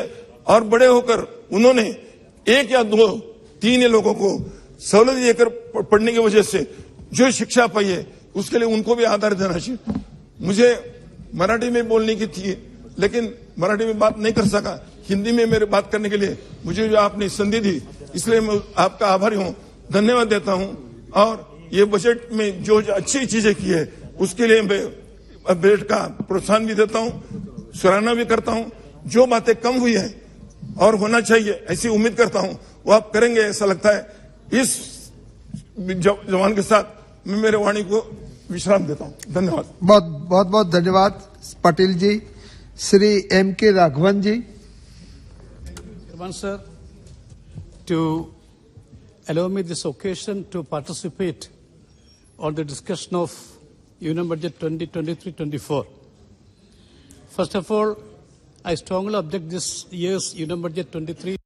But it is disappointing that there is nothing in the budget for the coconut farmers of Kerala. So I request the Honorable Finance Minister to provide more funding for Coconut Board to ensure procurement of coconut from farmers through NAFED. Sir, subsidies to FCI under National Food Security Act has been cut drastically to 1,37,207 crores from 2,14,696 crores of the revised estimates of 2022-23. Sir, this can adversely affect large number of the people of our country and the functioning of PDS system. So my humble request is provide more funds and to take necessary steps to strengthen PDS system of our country. Sir, our country has the rich tradition of protecting the minorities. However, for the past few years, sir, there is total neglect towards minority communities. I request Honorable Minister to increase the amount allocated for minorities to at least 10,000 crores. So I am not mentioning income tax, since Madam has clearly made it clear that the intention is to move towards new tax regime. In doing so, our people will lose large amount of accrued benefits. There is a lack of clarity amongst the minds of taxpayers regarding new and old tax regime. So my request is to bring in a unified income tax structure by returning the welfare provisions of the old tax regime. Sir, I request the Finance Minister to grant the pending GST dues to Kerala immediately.